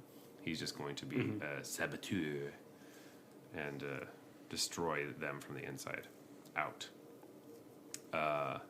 Also, we hear something about a realm breaker that he brought to New Phyrexia, or he helped build or something. I don't know what that is, but that's interesting. Some sort of ship that maybe he can, like, transport with the planar portal so it breaks realms. I don't know. It sounds like an Eldrazi thing, honestly. Yeah. I hope so. Hope so. Hope so. Can't wait for them. Anyway, now we're on Dominaria again. We are reunited with Rona, who believes that she is in charge. However, Tezzeret fucking just wrecks her and shows everyone that he is the boss. Yeah. He does acknowledge that she's slightly less shitty than last time he fought her, but ultimately, he just owns She's her. still shitty. And that is the end of Chapter 3. Okay. So I know you're reading along. This is all super important information. Good thing we stored all of this knowledge about Tezzeret in our minds, right? I'm happy with it. Chapter 4 is The Dark. Now we are back on Dominaria, and this story is going to be from Elspeth's perspective, which is great. I love Elspeth. Hooray! And she has all the Halo power now. It keeps reminding you that she has the Yes. her new sword. I can't remember what it's called right now. But it's Giada's gift. Yes, Giada's gift. The card that is terrible. You know the one. Looked cool though. Anyway, so she is practicing her fighting stuff, but doesn't happen. It doesn't seem to have her moves working quite right. So something is off, and so she's gonna, of course, talk to Ren and Seven, who's standing close by in the rain, just watching her, and is talking about the songs inside of her, which is what Jeff was alluding to earlier with the. Ren and Seven's like, I see two songs inside of you. The melody of one is a single note, and the melody of the other is, I don't know, a little bit darker. So it's kind of like the light and the dark of her personality, and she's trying to decide which way to go. So she's kind of split in the middle. I don't know. Again, maybe it's setting up for something that I'm not aware of yet, but it's like, I guess we're supposed to understand that coming back from the dead had, like, she brought something with her. There's consequences or whatever. Like, interesting. I don't know what I was supposed to take from this, really. I guess I was thinking, it was more like you have two paths you can take right now, and you can either stay or go, and you have to choose which one, and that will be. Or is it that she's like a sleeper agent? I don't know. And Ren's detecting that, like, the dark side that she's detecting is the sleeper agent. I don't know. I had a bunch of theories, and I was just like, I don't know. They're not going to hallucinate any of that. Maybe that does sound kind of nice. Throughout this entire story, there is a letter written to her from Ashiok, which is a bit cryptic and it says a lot of things and whatever. So I didn't think it was extremely important, but maybe it's a lot more important than I thought. There's a lot of those throughout, so maybe there's something that happened with Ashiok when she was dead, and he's paired up with the Phyrexians. Yeah, and it's a spoiler because you only find out that the letter is written by Ashiok at the end. That's true. So anyway, but it makes sense. Like, I guess in the Theros underworld, Elspeth would have met Ashiok. Mm-hmm. Well, they're also in the same set together, and if cards are in the same set, they met each other, right? No, that's what I'm talking about. Yeah. Theros Underworld. Whatever that one was called. Theros Beyond Death. Mm-hmm. Now, Nissa and Chandra show up in the rain. They want to be part of the Planeswalker group that's fighting on Dominaria. And it's kind of a big deal because Nissa, last time we saw her, like, kind of said, fuck all y'all, I'm out.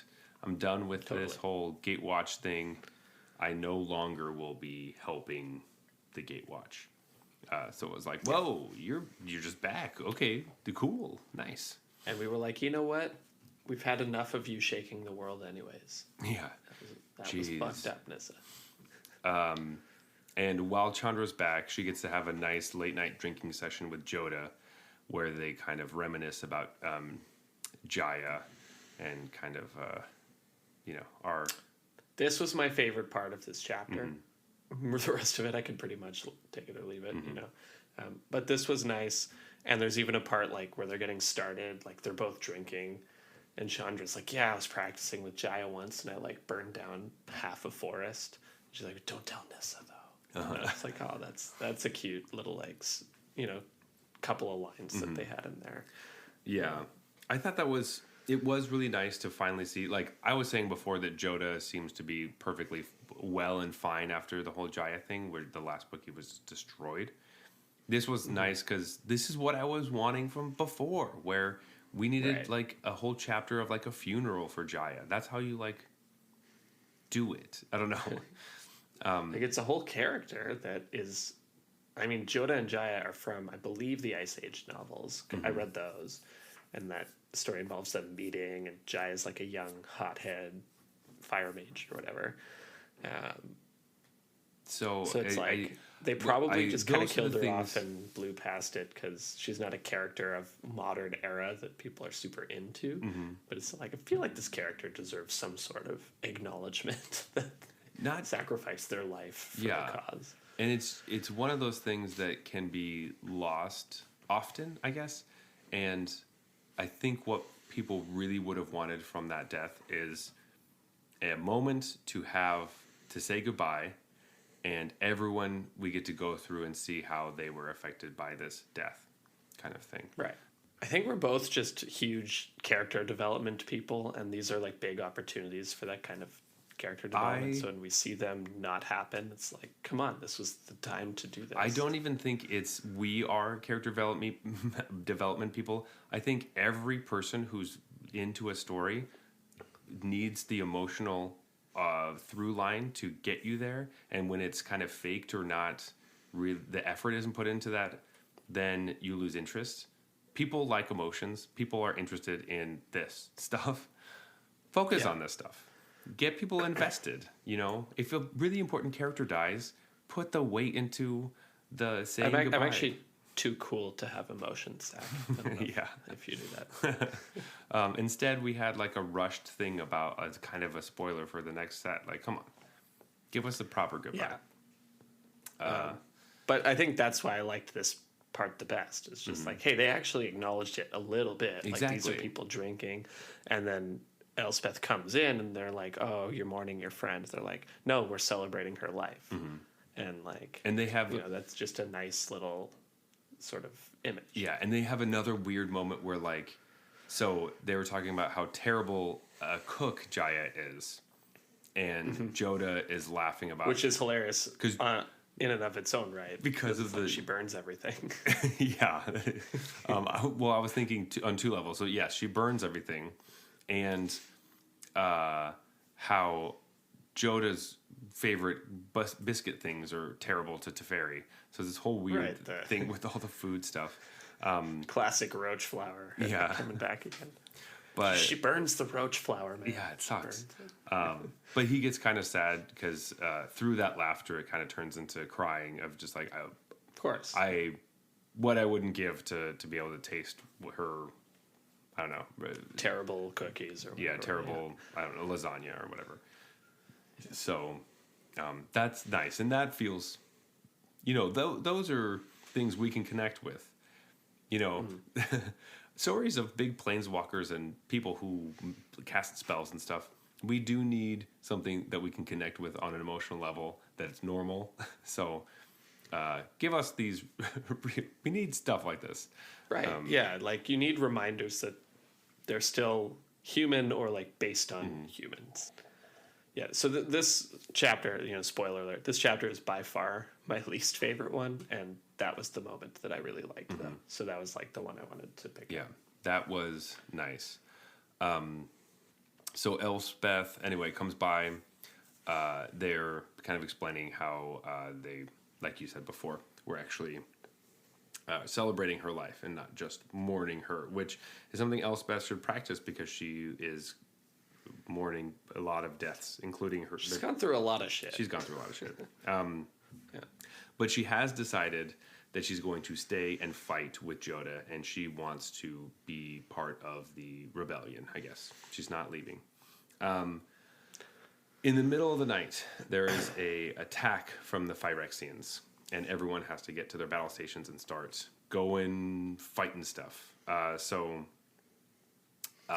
Elspeth and Joda run outside, and there's a bunch of clay soldiers that start to fight as well. I didn't realize that they had an army built, I guess. Did you realize this? Yeah, so again, this is, if you've seen the last Harry Potter movie, they like tell the spell and a bunch of like these things jump down from Hogwarts and like start marching towards the enemy to fight the battle. This is exactly the same thing again. So it's like more. Apparently, they had these robots that Saheeli made or something that they could just call to defend. Yeah, or did like Joda learn how to make these from the pocket dimension and then make it here? There just was never explicitly like, we're working on making more robots. It was like... Well, they sort of throw it in that at some... I guess apparently Elspeth was in charge of the defense plans. Yeah. The whole time. But I didn't... And then it's like, and her plan was super bold. And it's like, what? What was it? Her plan sounds exactly like the plan from Harry Potter, where they run out, lure people out, blow up the bridge as they're running away, and then like summon these like clays. It's like exactly the same plan. Yeah, which is exactly what happens.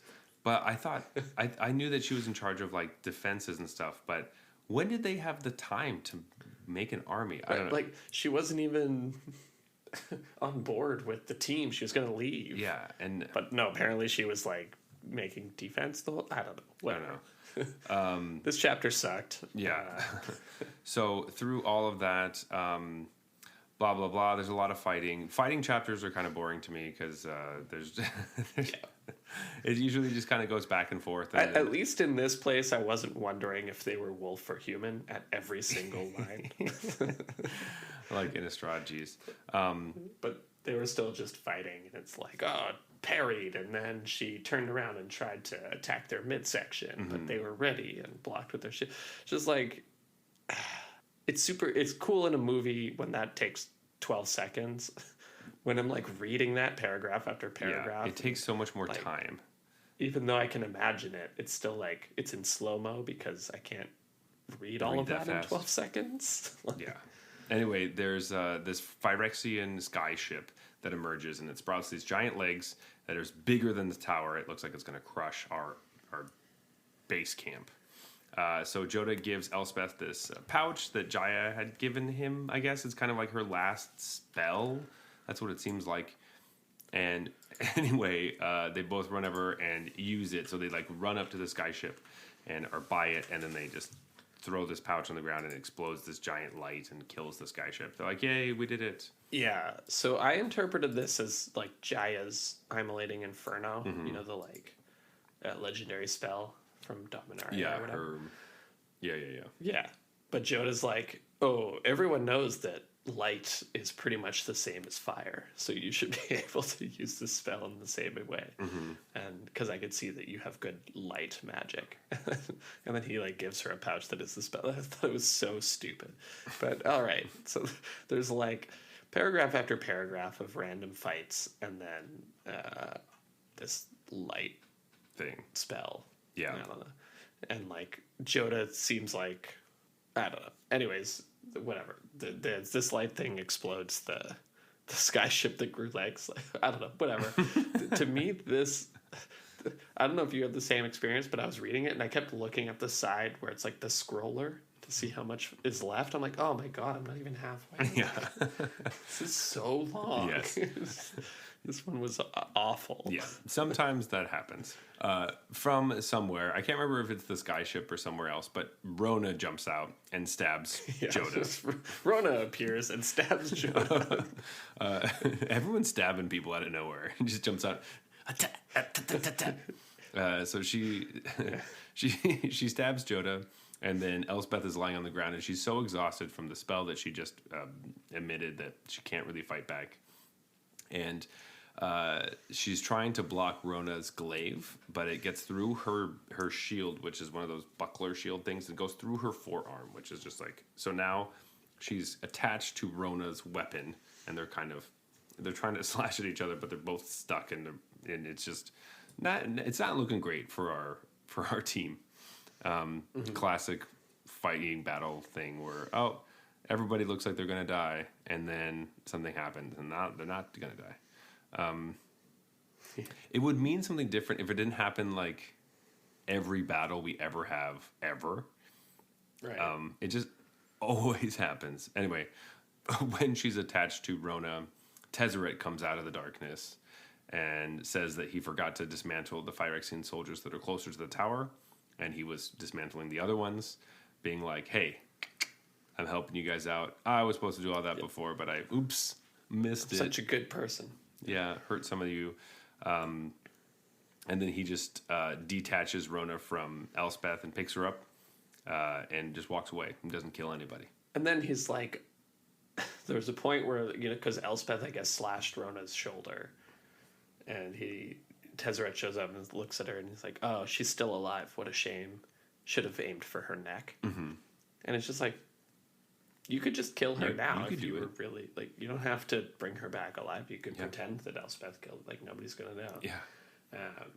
So everything about this chapter just felt like it was super long, and nothing that happened mattered because everyone comes out of it okay Yeah. in the end, and like Yeah. there's no actual development that happens. I mean, they kind of leave Joda being like, is he gonna live or is he gonna die?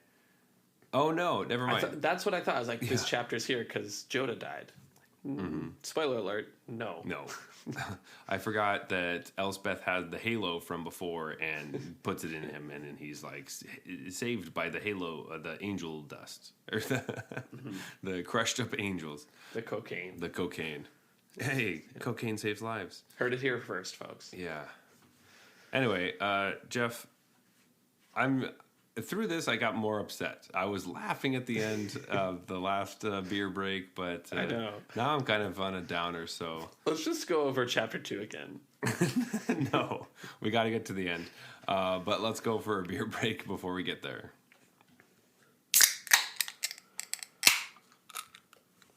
Third beer of the night. Jeff, what do we got here?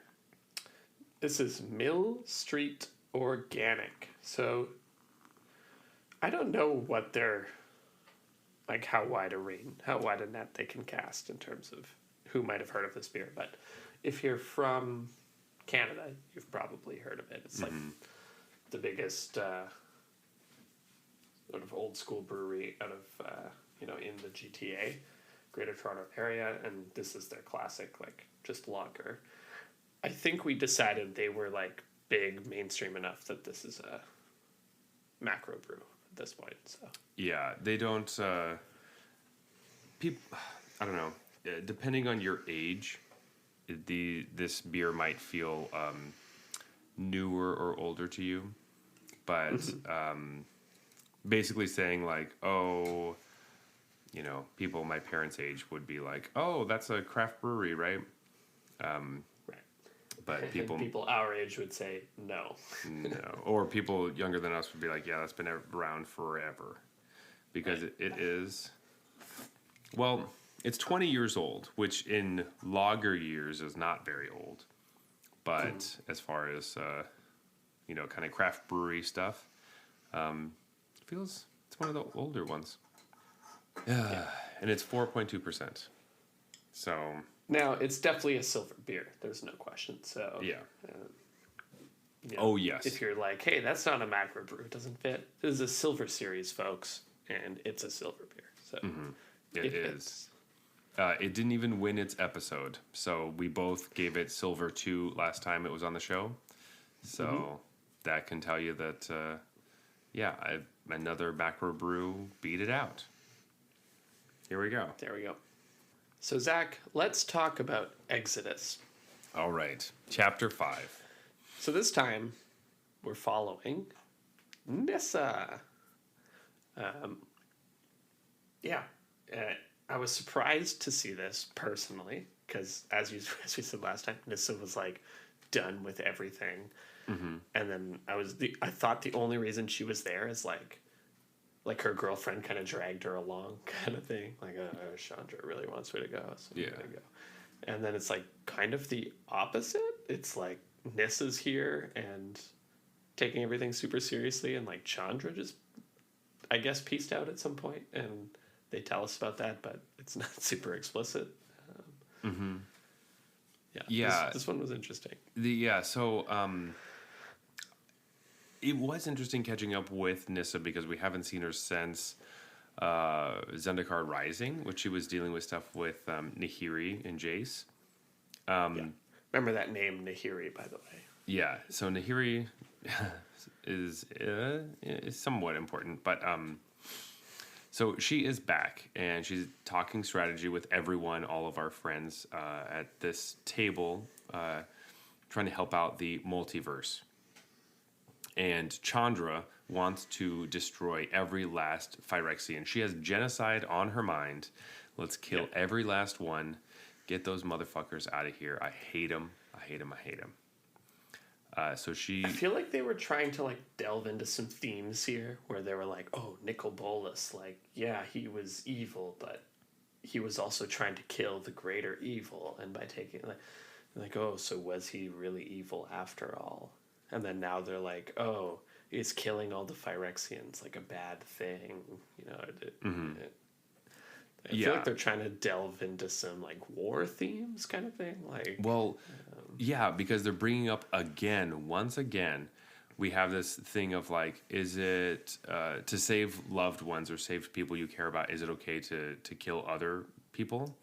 And they're talking about the Silex that they have created.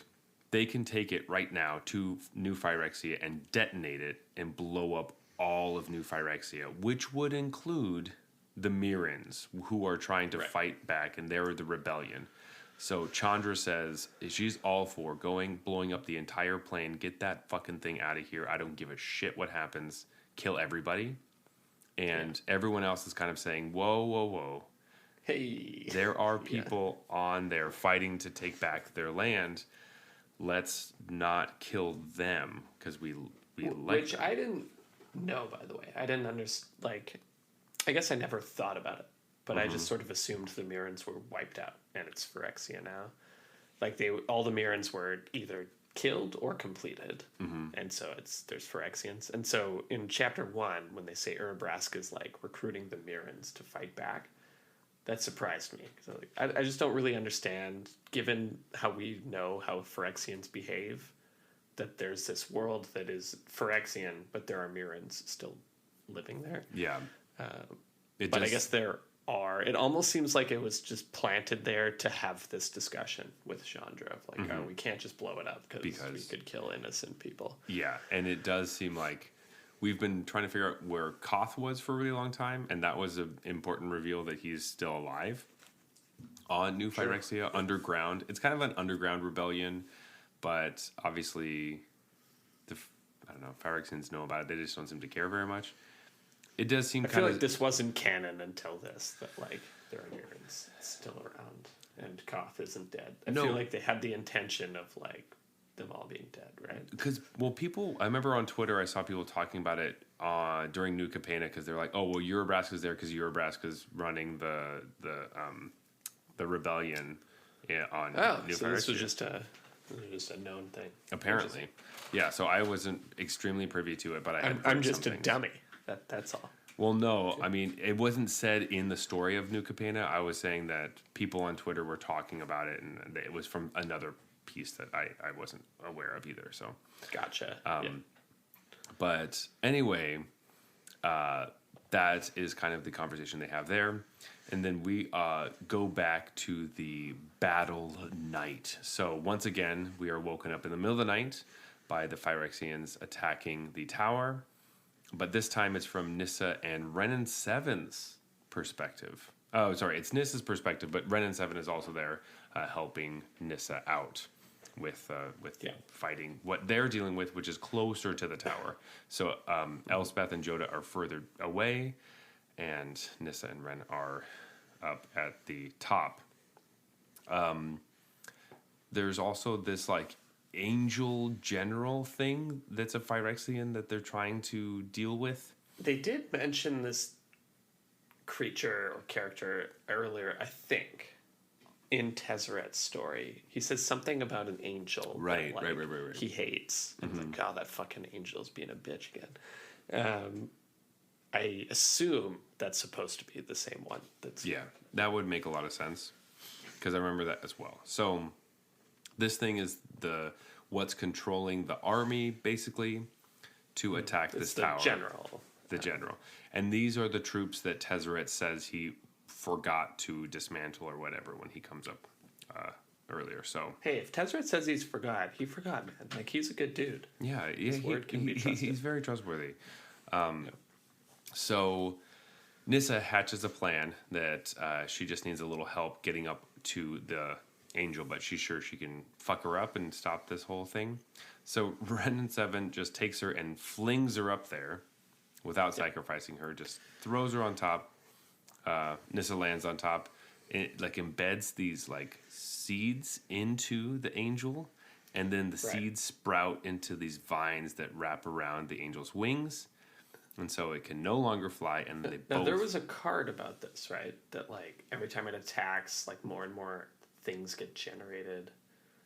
There's some sort of like equipment that was terrible, but I think maybe good in Commander and has Nissa on it. I think this is a reference to that sword that Oh, wait, really? Are you talking about the Sword of the Animist? Yeah. Where you attack and you get a land? Right. So you're like generating, like seeds are supposed to be the land, I think.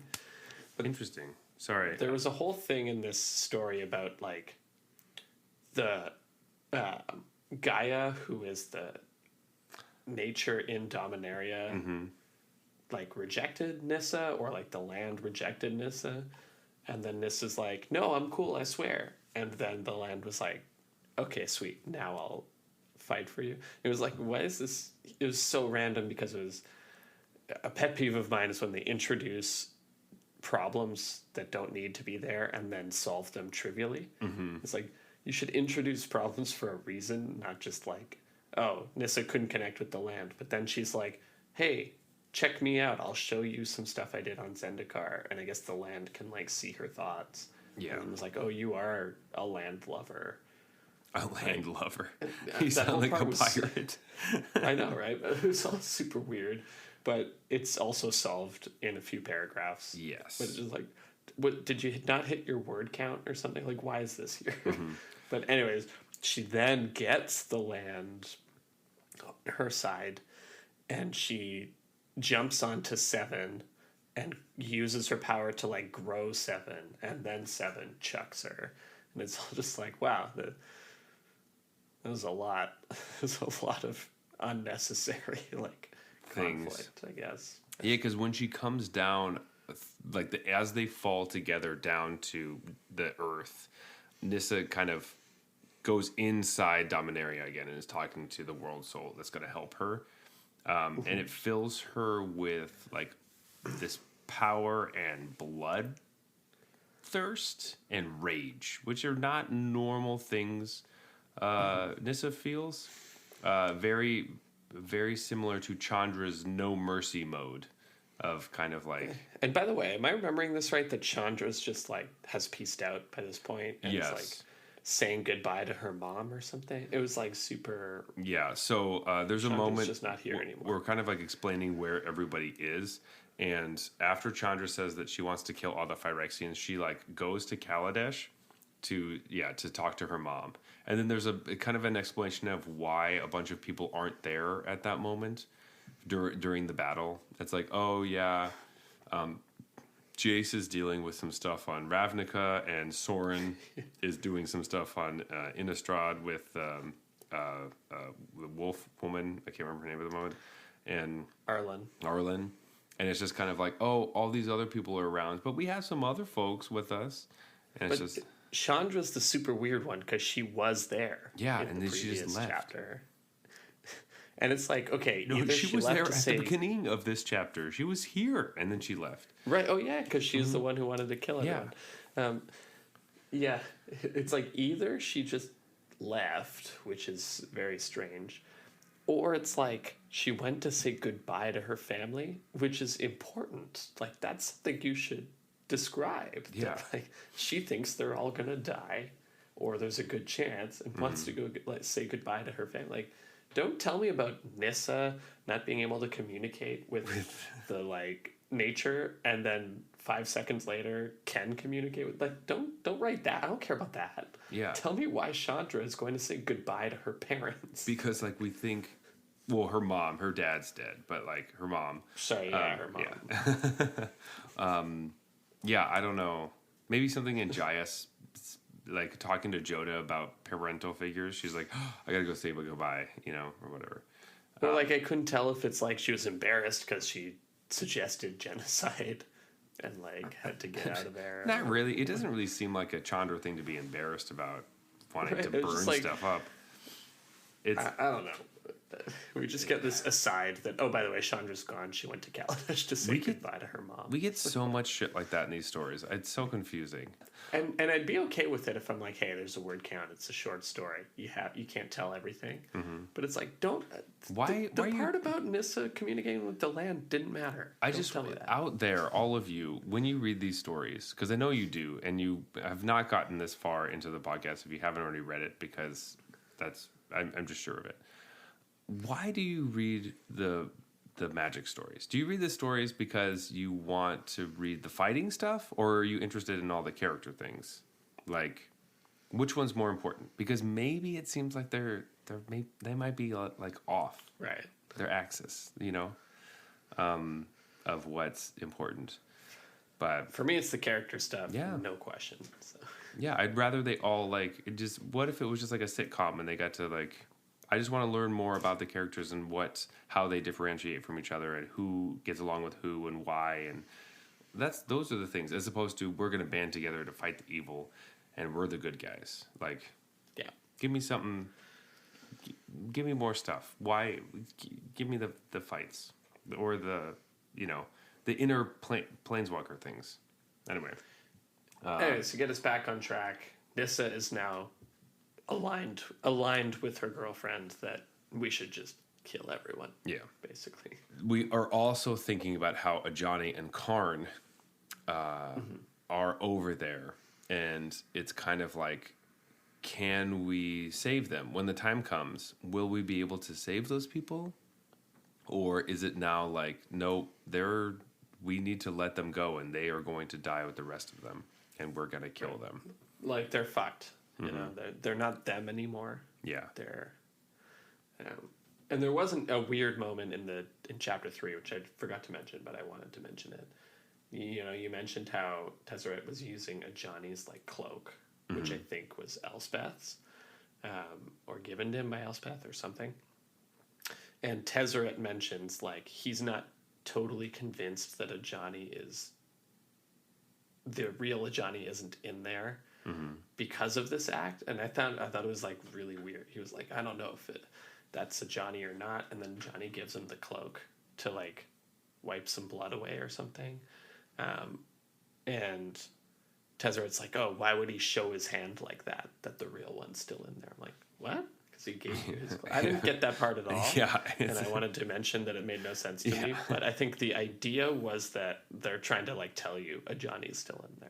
Maybe he's still in there. I don't know. I think It's just one of the classic things I had to read multiple times because I'm like, I don't understand this. Yeah, I think what I'm excited for is like if, once again, I don't know if I'm just because I want people to die, but the story sounds a lot more compelling. Sounds a lot like Chandra. If a Johnny's still in there, but we wipe him out anyway. Well, I think what's going to happen is they're going to like fight a Johnny, whatever, and they're going to be able to convince him, hey, you're still in there. Like, come out, be yourself. You know who you are. And he's going to be like, oh, thank you guys. Like, I found myself again. You saved me. And then Kaya's going to come in and slit his throat.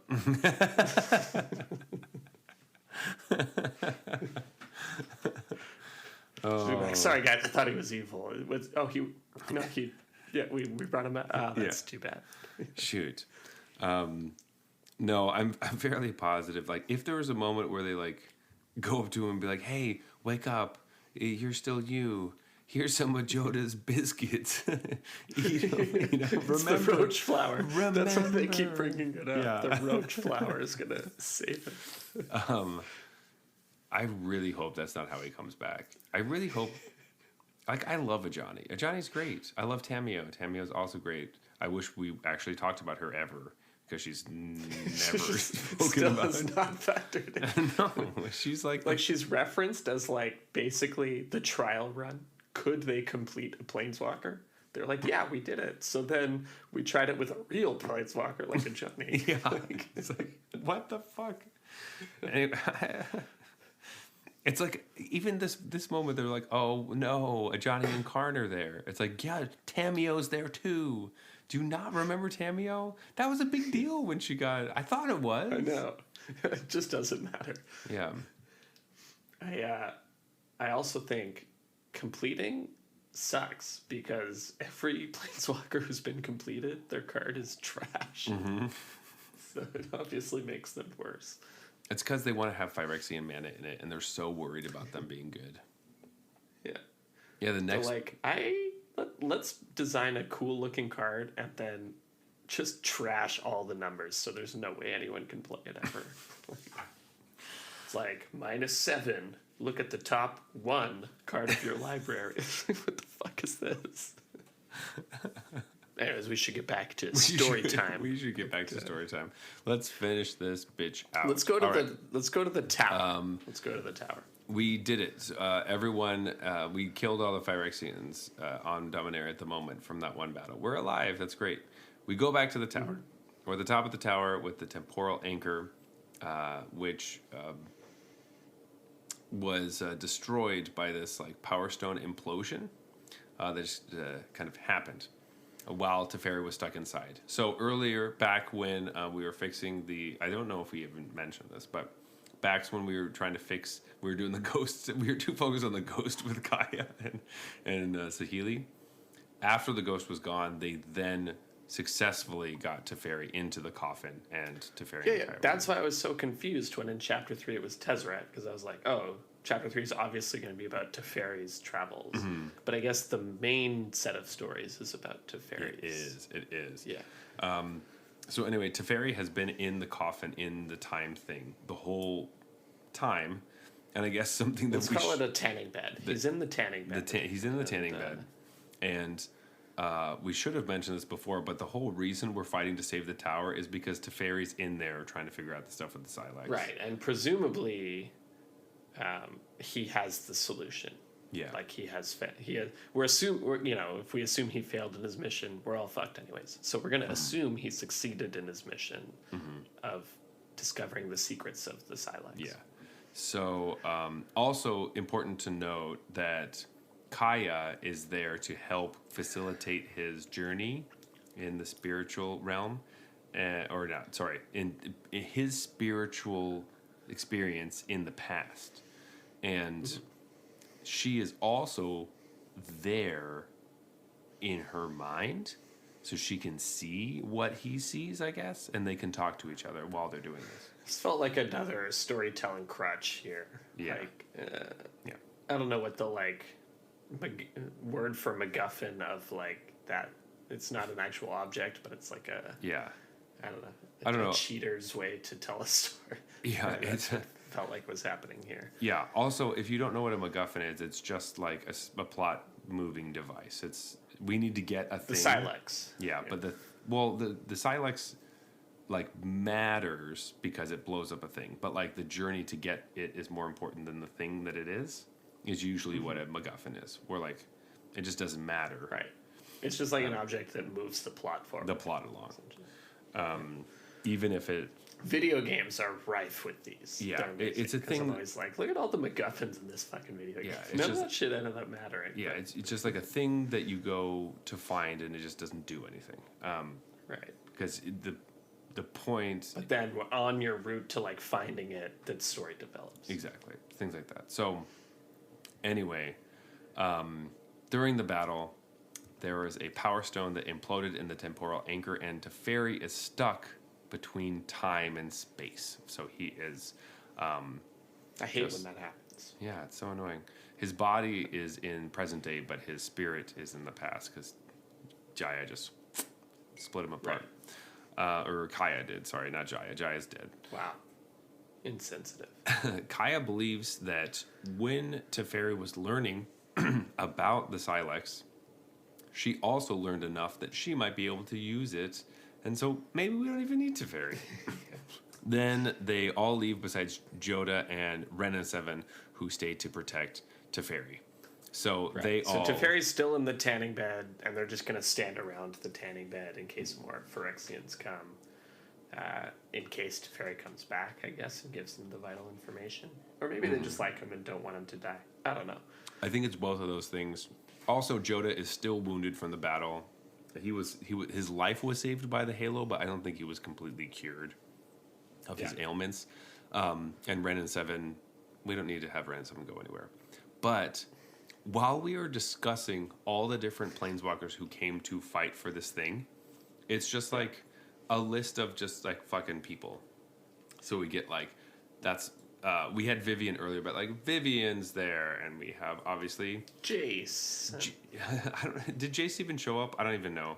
But ones yeah, he was there at the end. That were confusing are we have Kaito, makes sense. The Wandering Emperor, or the Wanderer in the Wandering Emperor. Wanderer. Didn't we end up where Kaito could not find the Wandering Emperor because their spark is not stable? Pretty sure that doesn't make any fucking sense. I think I think Kaito just had a nice big bowl of ramen and then just whoa. Yeah. Oh, she's here. Popped in. Oh yeah, I'll help. Yeah. So that doesn't really make a ton of sense. And fucking Luca is there. Luca was like explicitly evil in that story. I don't know. Luca This is so weird. He's explicitly evil in Ikoria, where he's like, Right. Yeah, just doing terrible. Then he's like randomly in Strixhaven, where he's also super weird and evil.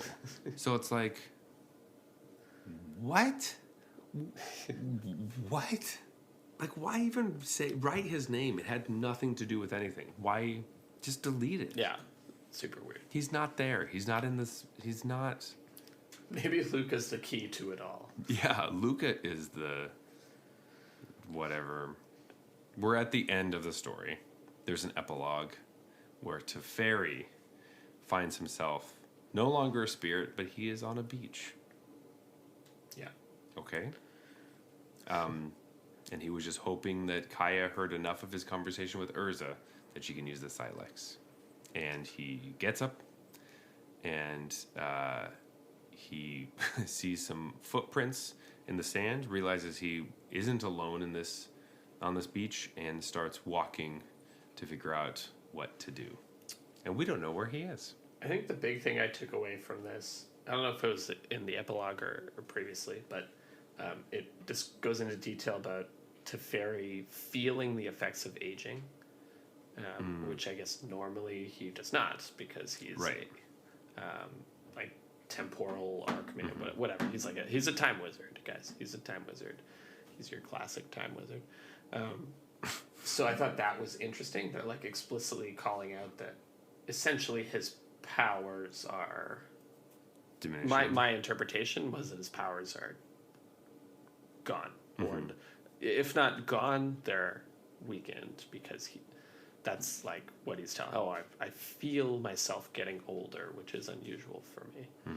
I don't know, because it's like projecting his spirit back. Anyway, something is up with Teferi. Yeah. And again, I suspect this is just because when you have a time wizard, a lot of problems can be easily solved, and people would be like, why didn't Teferi just go back in time and change this? So they need like narrative reasons why that didn't happen. Yeah. That's what this seems like to me. Teferi's knocked out in the tanning bed. His time wizard powers are not working properly, and people are like watching over him to make sure he doesn't get killed. Yeah, but real quick, Teferi doesn't go back in time, really, himself, like normally, right? Most of his powers are about slowing down the current time, right? I think he has gone back in time, though, hasn't he? Maybe I'm wrong about that. I mean, he might have. He could have, and maybe he decided, oh, I shouldn't do that anymore. I thought that was his whole story, that like he knew what happened to his plane, and then he like went back in time to save it, and the only way he could save it was to move it to another dimension. All right, that probably checks out. All right, I'm fine with that, but I don't think he does that anymore.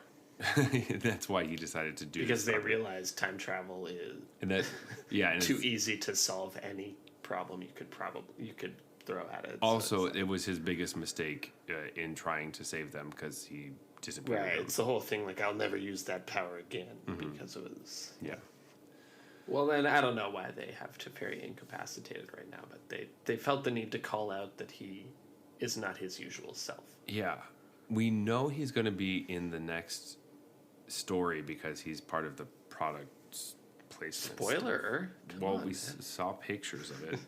Maybe you did. Though, wow. I will say that at the end where he shows up on the beach and he doesn't know where he is exactly how we started Ixalan, with Jace showing up on the beach, not knowing where he is. So knowing that we're going to Ixalan again felt like, oh, that would be interesting. Maybe Teferi is going to get with Vraska. Yeah. Actually, that was my favorite. If you ever read the Ixalan ones, we should do Ixalan, actually, when we get to it. Let's just, we can throw in Drunken Vorthoses that are not... That's true. Current. I mean, Ixalan's a long time to wait, man. Yeah, but we could do that one because that's probably there's a chapter with Jason Vraska, which is like my favorite of like every story I've ever read, I think, of magic stuff. Maybe I should Dude, go even back. better than chapter 2? Maybe I should go back and read it again, and maybe I don't like it as much, but I remember being like, this is nice. But it's also just like Jason Vraska going on a date, and I was like, this is the best story ever. Don't give me Good any old of that sexy Jace. battle shit. Yeah. Anyway, this has been the Drunken Vorthos for the side stories for Dominaria. No, for Brothers War. Jeez. Thanks for sticking with us all this way. Do we have some final thoughts on this? I know we've already kind of been talking about it the whole time, but Yes. These ones were random. Like, okay, we've talked about this before that magic stories, because they're a sequence of short stories, you can't get everything in. And I'm sure Wizards is like, hey, you have to hit these 7 points or whatever, these are important plot lines, and you have whatever, like, only this many words to do it. So they always feel a bit disjointed. These ones were all over the place, though. Like, well, maybe it's because we don't normally do side stories, and they're a little more liberal in what they let you do with the side stories. But it was like, Jesus, like characters are popping in and out of the story like randomly. Like you just doesn't line up with things that you were told previously. There's like just super random like flashbacks that don't end up mattering at all. Like it's just like what is happening in these stories? yeah, I think I agree that doing the side stories just is a little bit different, though normally I will say that each individual side story chapter is its own individual story. Right, it's a different thing because I read the side stories for Strixhaven, and it was just going through each like legendary character from each of the Houses, schools. yeah. Or schools, And yeah. they were kind of, or whatever, yeah, houses. It was kind of cool, and it was just like, but it's they're not interconnected in any way.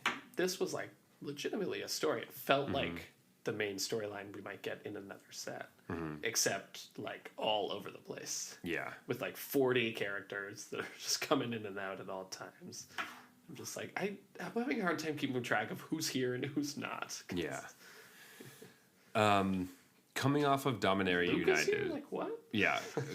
Coming off of the last one, which I liked quite a bit, and it felt like a pretty strong one, where we had a pretty constant, like Karn's the one that we're following. Yeah, this felt like whenever you read the first two chapters of the 5-chapter thing, and you're like, wow, we haven't really got anywhere yet. You think you're pretty screwed because they're going to shove everything at the end, and it always feels so crammed and just like all over the place. Like, how much better would this, if you want to tell this battle of whatever, like, it could be cool if each chapter is a different person's perspective of that night or something. Like, there are interesting ways you could do this where you have little bits beforehand, but I think the decision that was made was, I don't know. It was not my favorite, but at least we got Kaya fucking killing a ghost, you know? Yeah. Who has so much information for them. It's like Urza's right-hand man as he's telling them all of the important details. Comes in and Yeah. So, that was a ghost, guys. fucking Everyone's ghost. like, all right, Kaya kills ghosts. That makes sense. So, Oh, great one. yeah. Yeah, chapter 2 was the best. But Yeah. Anyway, everything else, kind of sus. kind of sus. But there were some nice moments, and I think like that's the part I want to see more of. Like, because we've read stories where there are literally no moments like that. Yeah. So this was a step in the right direction, where it's like, hey, their friend just got murdered in front of them. They're drinking and talking about that. Like, that's nice to see, because usually it's just like, holy shit, did they get over that fast? Yeah. Or weird things. I remember when Gideon died, I think Chandra had a weird moment where she was like sad because she had like a crush on him or something. I was like, when have you had a crush on Gideon? It's like, Right. I don't know, just That must have been before they decided that Chandra was gay. through that she like then Nissa consoled her and then something happened. But And also, without these stories, I would never have thought about Huatli's lips. So it was an I'm important thinking about addition. those lips again. Oh, Huatli, warrior poet, Dinosaur lips. dinosaur lips. I mean, I know she's not a dinosaur. She turns into a dinosaur That's right. sometimes, maybe. I don't know. No, I don't know. she makes dinosaurs. She calls them. Anyways, wholly medium, but it felt very experimental. There were a lot of ups and downs on this one. Yeah. But overall, it's like, I think the Dominaria United story was better, Yes. for example. And on a scale of stories, this one was Like, on average, it was mediocre, but it had its ups and it had some really bad moments, but it had some really nice moments. It's true. As well. So it was just like more all over the place than most stories. That's what I was trying to get to. Like, the variance was high. for sure. The mean was whatever, the variance was. absolutely.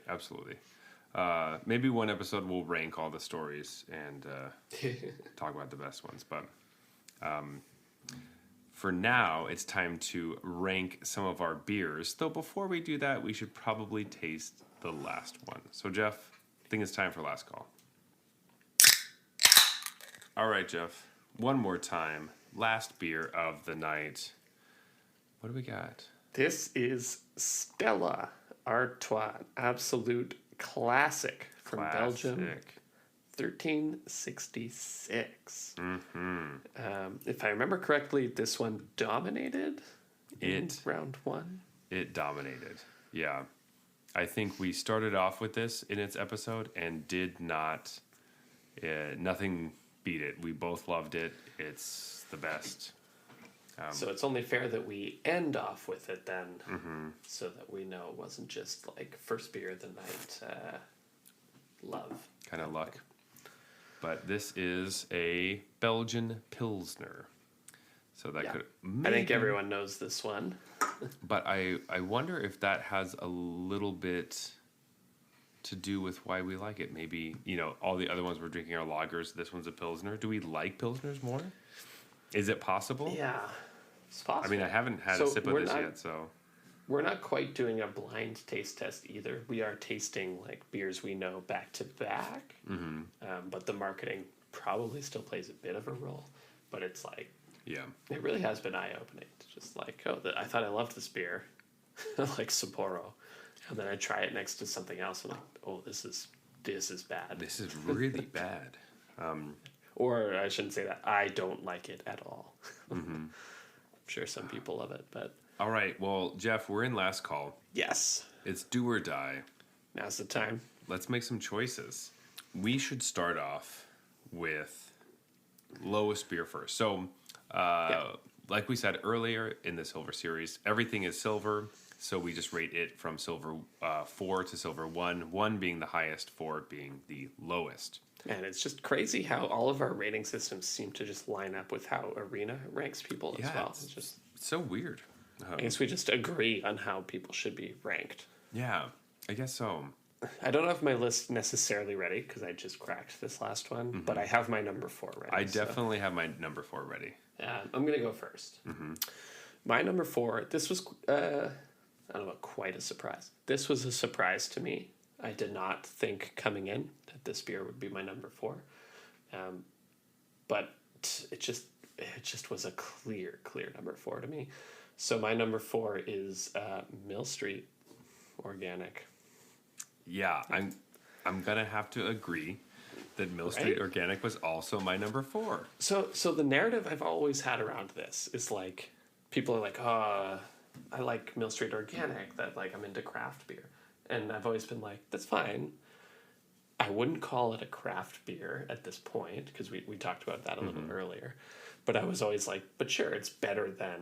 Or getting a Budweiser or getting a quart. Like, it's probably a better beer than that. And that's always been my sort of narrative about it. And now trying them next to each other, no, this one is worse. This one is the worst one. This is the worst As soon one. as I took a sip, I'm like, well, there's your number 4. No question. Like, Yeah, unless Stella is way worse than I remember, like, no, Yeah. this one is the worst one. So I'm happy to like see that you were feeling. You didn't put it as number 1 or something. We get into this awkward discussion. I was like, I was like it's definitely not on the just same me, page. right? This sucked. Yeah, even with, I don't know if it's like all of them are in cans, but Millstreak Organic tastes like tinny on the Yeah. top. I was like, what's going on? Yeah, there's just not a lot I liked about it, to be honest. Yeah, I didn't love it. So interesting, really, really interesting. Organic, it's gonna be 4th.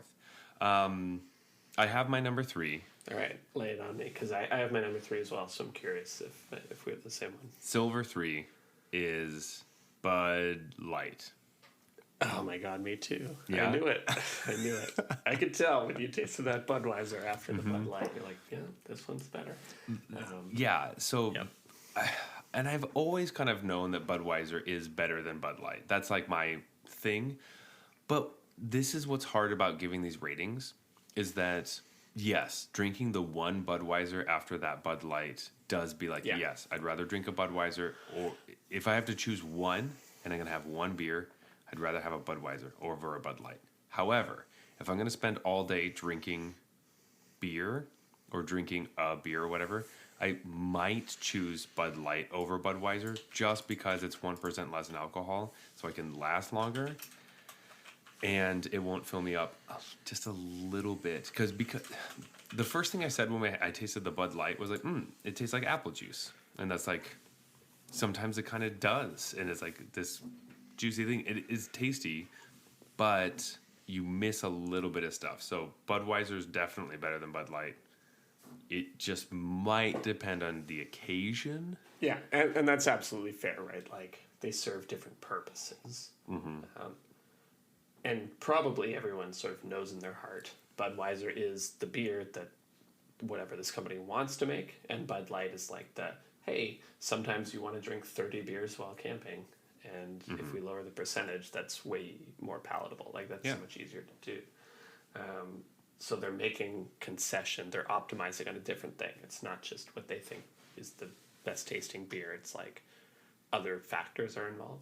But it's nice to like confirm that here, because when I drank the Bud Light, I was like, yeah, whatever. Okay, this is Bud Light. And then when I drank the Budweiser, I'm like, it tastes the same but better. It like it when we had them back to back, it's like it just is. And I think starting with Bud Light in particular really made me realize that, where it's like, yeah, this one just is the same thing that I just had, but better. It just tastes better. So that'll bring me to my number 2, and this is like the decision I was delaying.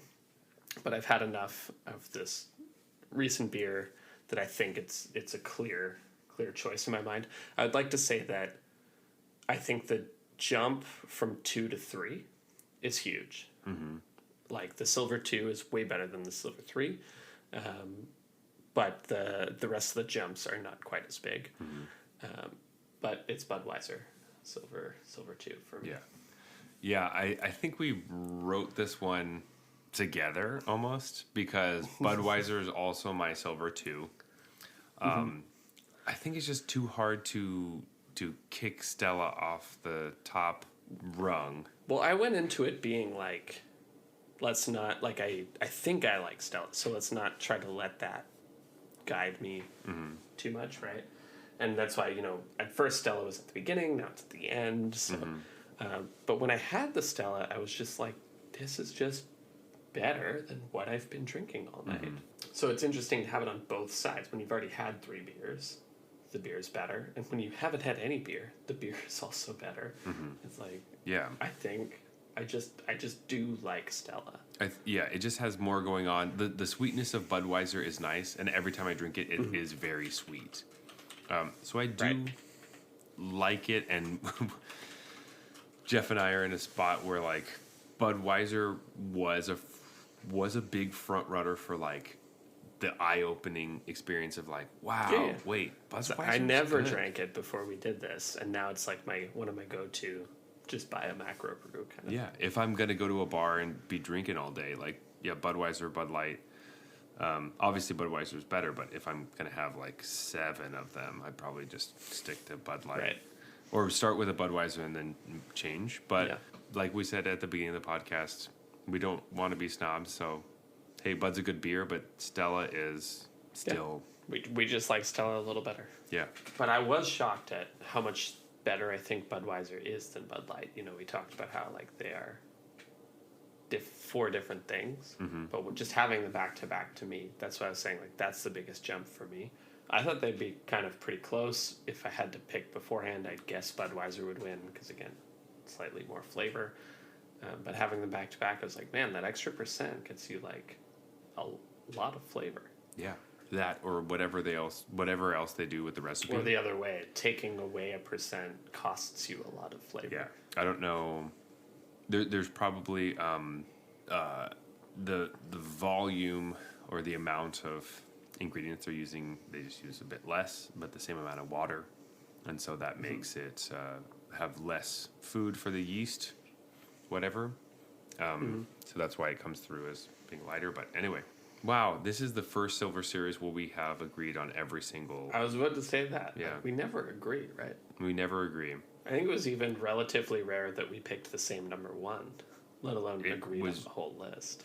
It was very... Yeah, that's true because, you know, we weren't on the same page with Budweiser or Bud Light for those episodes. So, being on page for all of them. So, Stella looks like it's the front runner, and it looked like it earlier. And it's hard because, you know, some of these you're looking back being like, wow, maybe my idea of what a silver beer is might change a bit. Being like, oh, maybe after the end of this, Stella isn't that. And it's like... Fast forward to, you know, episode 200. We're like, well, you know, Stella's a mythic beer, obviously. And like... I mean, it's you know, macro brews can either be like silver or they just jump so high because... Right. once it exits silver, it's not like it just goes to gold. Because gold's usually just like fine. But like... Sometimes they become your favorites, and they just gold is actually like it's fine, and I probably won't drink it again. Yeah. So you all the way up to platinum, where it's like I would drink this again. I would drink this again, and I like it. It's solid. So like you jump straight past, Anyway, does that mean our rating system is flawed? Probably, but we still like it. I would argue that any rating system is flawed, and we like the one we have. So. Yes, exactly. Oh, but with that, this is closing time. Whoa, what an episode. I don't think I've laughed so much in an episode ever. That was definitely the most laughing. I was telling Jeff during a beer break that I thought I had accidentally taken an edible because I was like, why am I laughing so much? This is so intense. That was wonderful. So anyway, if you want to talk to us about how much we laugh or if we should laugh more, you can find us at Arena Regulars on Twitter and Instagram. Yes, you can't tell us to laugh more on Arena, but you might play against us. Our username would be Arena Regulars Podcast. If you want to talk to me personally, you can find me at Zulberg, that is Zeulberg on Twitter and Instagram. But Jeff, where can they find you? Best place is on our Discord. I will be Regular Jeff. Just join our Discord, jump into some great chats we have there. The link is in the show notes. Please leave us a review on Apple Podcasts, on iTunes, follow us on Spotify, and any place that you are listening to us right now. All of those reviews mean a lot, actually. It really helps us get out into the world and get our SEO out there. So, it's one of those algorithm things. So if you just do it, it doesn't matter to you. It matters a lot to us. So, algorithm? What the hell is that? Yeah. Help us out a lot. Who are you going to call? Geist Hunter!